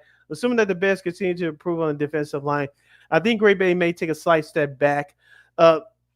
Just looking at the defenses potentially in this division, Aaron Rodgers and crew, if he decides to sign with Minnesota, it's going to be a challenge for them every week, just from within the division alone. So I'm not scared of Aaron Rodgers if he signs with Minnesota. Fine, it gives us something extra to talk about. Okay, and it definitely gives Pat McAfee and everybody else around the NFL and the NFL sphere to talk about. So, would I be scared if A-Rod goes to Minnesota? No, it just gives us something more to talk about, and I'm here for it within reason. Well, yeah, but I wouldn't say that, the fear, perhaps. I think the fact that, if he wants to win another ring, at least Minnesota's prime and ready for another ring.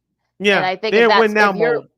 Yeah, because you have to, look, he's going to be almost 41 by the time the season starts, and it's going to be interesting to see. Well, he'll be 41, I think, by near the end, but he is over 40 now. And look, the Giants, yeah, they can give you more money, but you're not gonna be able to. That O-line is still questionable. You're not gonna go there. Pittsburgh, you don't know what kind of offense you're going to run there. So you probably, they can win now, but if you saw what happened last year, it might not. And plus, you know how Watt's injury, how that's going to affect the rest of the season, throughout the season. So I don't know. Minnesota is probably the best move because, like I said, you're going to play a controlled environment for half the season. You get to perhaps maybe, be able to face your former foes and get a little bit of revenge and such. Look, I'm not saying that we're going to get the first time. Well, I'll say the second time that Aaron Rodgers won MVP. You're not going to get that Aaron Rodgers anymore. But as long as he stays upright and he can kind of make the plays to your Justin Jeffersons, your T. Hawkinsons, your Madsen and that kind of thing. You got give Aaron Jones the ball. They played together for a little bit in Green Bay. I think if that's going to be the comfort level there, the familiarity of it, and like I said, they get to win now. So if you're Rodgers, it may not. Yeah, you won't get the Aaron Rodgers, but if you can get like at least a quarter of what you saw, that could be the thing here. I'm not saying that's going to be the case, but that's really going to be the thing here if you're Minnesota, perhaps. And as far as the rest of the division, look, I mean, could perhaps look, I know what the Bears have done, but like I said, I need to see it on the field before I even think about perhaps maybe saying that they could perhaps contend next year. Do I think they'll win more than 7 games, more than like 5 games next year? Sure, but I'm not going to give them the favorite in the division yet. I'm not doing that. So, it's going to be interesting to see what happens. But I think if you're Aaron Rodgers, he does like Minnesota. I'm not going to say they're going to be up there with Philadelphia and the Rams, but they could definitely be in that second tier perhaps in the NFC. Yeah, and given the fact for what Philadelphia did last year and winning the Super Bowl, they still going to be a good team, but there's a lot of pressure in trying to repeat and go ask the Kansas City Chiefs that they were trying to three-peat this year, and you saw what happened. You listen to Second City Sports and Sports Zone Chicago. Sid Lakina here with you on the hashtag Friday Fun Edition. We're in our grab back segment. Before we get to the pairings for CBS and March Madness coming up, I want to point this out. Lakina is regarding the NBA. I know the ratings are down this year because some of the stars don't play in the big games because of low management or they actually hurt. But last Saturday night's Lakers Celtics game is the most rated, highest rated ABC game, excluding Christmas, in 7 years. I guess the ratings for the NBA were completely exaggerated because I think like their best regular season game 6 or 7 years or something like that. So I think look, look, if you build it, people will come, and I think this, like, of course, that's when LeBron got hurt. He hurt his groin, but Mm-hmm. I think if you build it, they will come. I think for people to say, "Oh, the NBA stinks," or the NBA is on demise. I think that just showed you why that's not true. So look, if you don't want to get into the NBA until around this time, whatever. But to have these silly little hot takes is just asinine to me. And also, too, if you're the NBA, let's be honest here, if you're the NBA and ABC/ESPN, assuming that LeBron James comes back healthy, which I think he will, you are hoping and praying that the Lakers and Celtics is a realistic possibility of being in the finals this year. Yep. Oh yeah, definitely, and perhaps maybe even I know some people will say maybe Cleveland and the Lakers, because LeBron faces his hometown team. But yeah, I think if Yeah, you no want, much talking about that, but yeah, that's a realistic possibility as well. Yeah. yep. So I think that's what you're cheering for. If you're ABC, if you're a Disney executive, just saying, an NBA exec, just saying. But again, we'll see what happens there. Now, more sports media news. Going back to March Madness. The pairings, the announcing pairings have been announced. They were announced earlier this week. And shout out to our buddy Spiro Diaz, who will have not only the call for the first second round games, but also the first four matchups. He's done it for like 4 of the last 5 years. Mm-hmm. Of course, these are games that are going to be like, you got 2 11s and 2 16s. They're going to be playing face each other. These 8 games, but these 4 games, I should say, on Tuesday and Wednesday. He'll be paired with for the second straight year with Jim Spanarkel and John.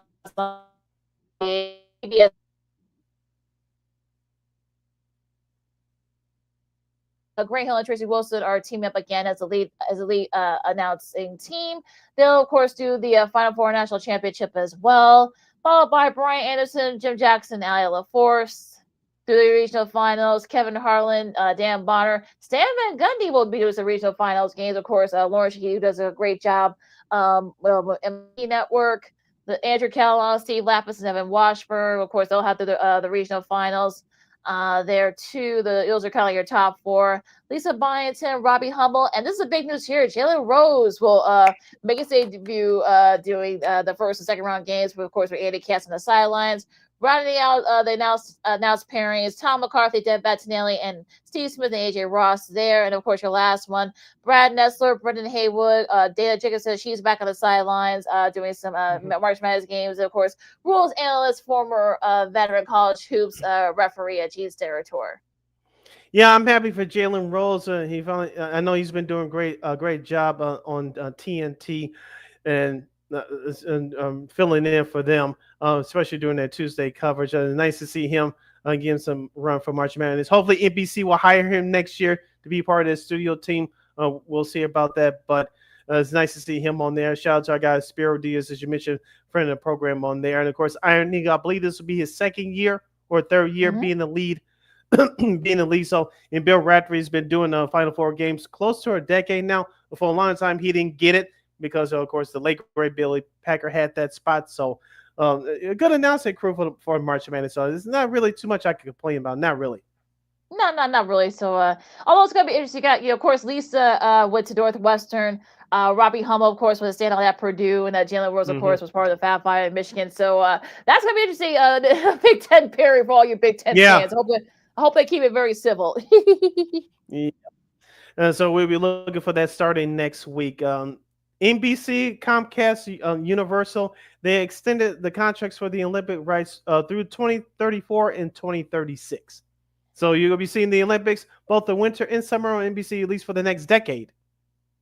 Well, I think it's nobody else wanted because it's too expensive. That's why. I That know too. that.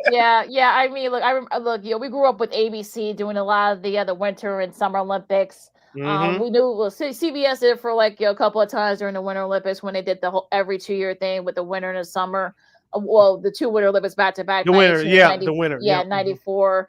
So NBC's been doing it for since. So yeah, sure, why not? 88. Yep. Yeah, so I'm surprised Netflix and Amazon didn't try to get that, but I guess Don't give no ideas. Shh. oh well, yeah, my bad. Sorry. Moving on. And of course, speaking of moving on, Lakina, did you catch that clip where Shaq the other night on TNT? They were talking about the Detroit Pistons. He had some great analysis with Isaiah Stewart, but he said that Chauncey Billups was the head coach of the team, and Candace Parker, Chicago's very own, by the way, via Naperville, she kindly corrected him and said Chauncey's not the coach, it's JB Bickerstaff. Mhm. And he said, and Shaq said in a slick way, I don't watch Pistons basketball. We all make mistakes. I'm not going to act like I never made one. We all make mistakes. But for you to be hired as an analyst and you don't know that JB Bickerstaff at least is a head coach, shame on you. I like you, Shaq, personally. I know he always says, were you not entertained? Okay, but you brought in there as an analyst, and I know you cannot watch every game of every team, but at least know that JB Bickerstaff is the head coach who should be the coach of the year next to Kenny Atkins of Cleveland. I'm just saying. Well, just imagine if Kansas had made that mistake. She'll be part of the studio analysis for for the men's tournament, by the way. But yeah, just imagine if Kansas had made that mistake. Like, really? Unfortunately, she'll be crushed.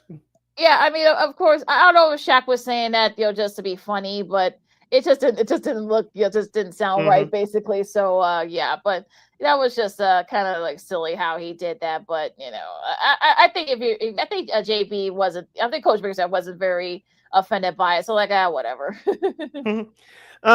Baseball quickly. We'll preview the Chicago Cubs with our special guest, Mr. Evan Altman from Cubs Insider. That's coming up on our next show on Monday. The Cubs and Dodgers are both in Japan right now. I think the Cubs will play an exhibition against one of those teams for Japan tonight, and the Dodgers tomorrow. Of course, they kick off the season next Tuesday. The White Sox, if you can get the signal, I'm trying to work on my antenna, getting a strong signal. The first installment of the 2005 retrospective episode of the 05 White Sox championship team will be on Sunday at 3:30 p.m. Central Standard Time on CHSN. If you get a strong antenna signal, watch it. If you can't, hopefully those good folks at White Sox YouTube channel can put the episode on there. I'm just I think they will. I think it's gonna be the first of many specials dedicated to that 20th anniversary of that World Series team. So if you missed it, that's okay, because I'm sure there's gonna be more income within the next few months, especially over the summer. So so it's fine. And quickly to golf, Lakina, I know you care about this. Tiger Woods had surgery the other day on his ACL. I was looking for him to participate in the Masters this year. That's not happening, obviously. I think the Players Championship are going on this weekend. So for Tiger Woods, is it over for him? Do you think he'll be joining the senior circuit this time next year, or do you think it's going to resume and perhaps maybe play in the Masters and maybe in the U.S. Open, and that's it? Yeah, I think he's going to try to play the. I think the U.S. Open, especially because it has such great memories. For the course that he's going with, and look, it's a tough one because he's almost 50, so it'll be interesting to see how he recovers from that Achilles injury. But I mean, this might be it for him. Which is unfortunate because he won't be able to pass Nicholas, but it is what it is, I guess. All right, Lakina, anything else before we get to our major announcement? Well, the Players Championship is going on right now over at TPC Sawgrass, and of course, Colin Morikawa, of course, the PGA and the U.S. Open champion. Well, Open championship, I should say. He's in the top 4 right there. Rory, he has Rory's right there too in the top 4, tied with him. Also, Tommy Fleetwood right behind them. Amongst some of the other players, Scotty Scheffler, he's tied for 15th.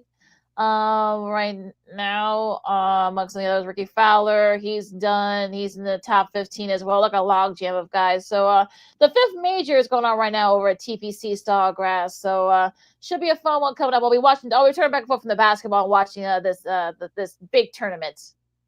Yeah, so it's gonna be one busy weekend for the both of us who are watching these sports on the YouTube, on not just YouTube, but on the linear television as well. And before we get up out of here, we'd like to say congratulations to the happy 1-year anniversary to our third wheel, we should say, on Fridays. Miss Christine Manica and her lovely husband, Mr. Chris Gilman, on their 1-year wedding anniversary. So congratulations to them. This is year 1 in the books for them. Hopefully, many more to come. Yep. So that's why she's not with us today, guys. So that's why she's celebrating and such. So very so very sweet it's a very sweet moment for the two of them. I know they're going to have a lot of fun celebrating all weekend long. And some breaking news here, I guess you say within the last hour or so. Iowa has parted ways with men's head coach Fran McCaffrey after 15 seasons.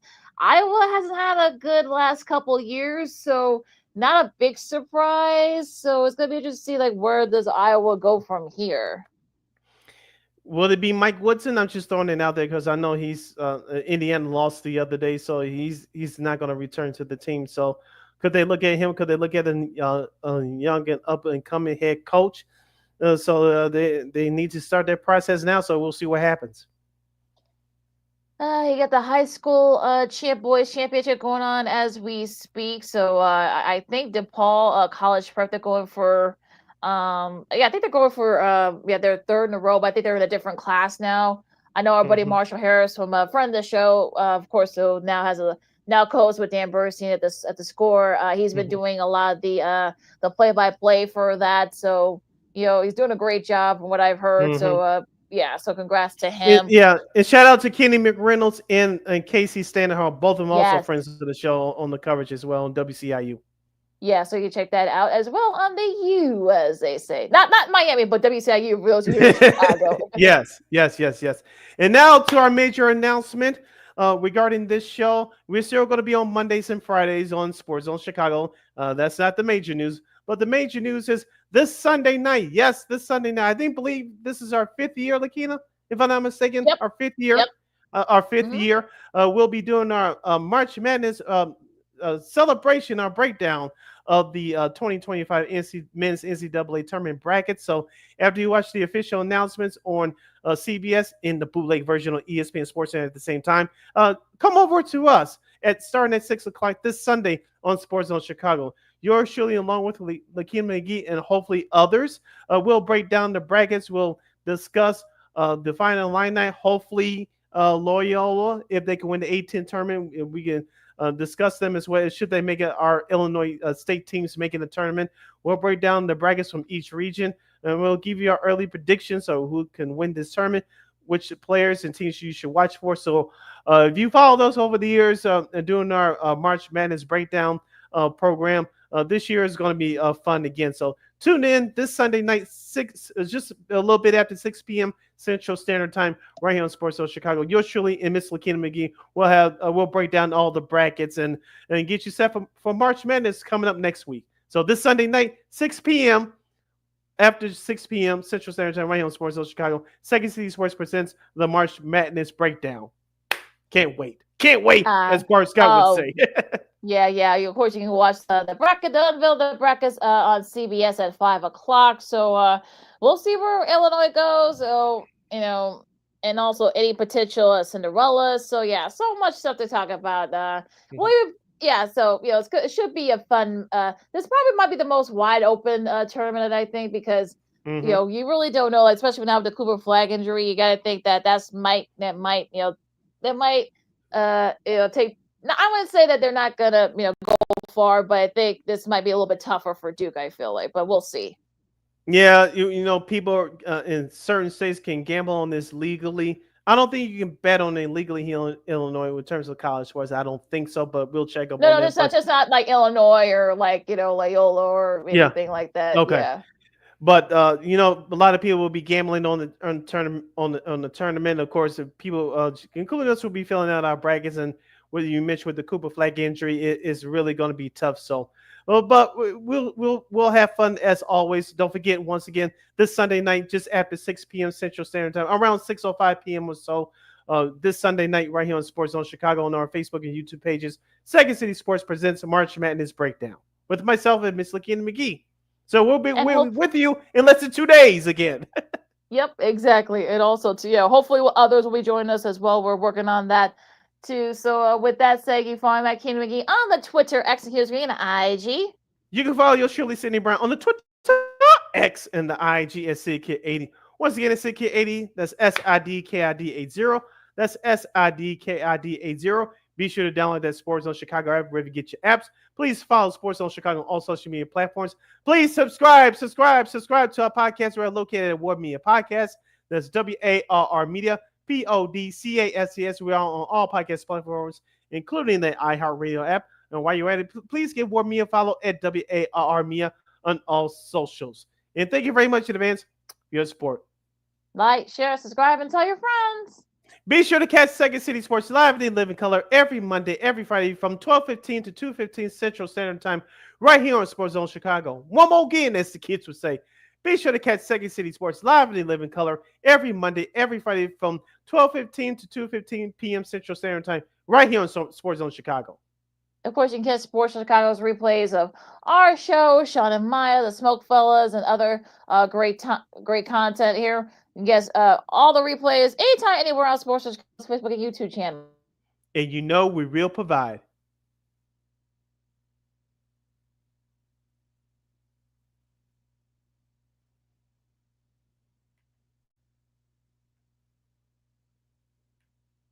Women, I know they got some tournaments going on there, and so much more. We'll keep you guys updated with all the stuff going on there, Rogers and all that stuff. So, this has been Second City Sports. Sports Chicago. We'll see you guys on Sunday. Till then, holla!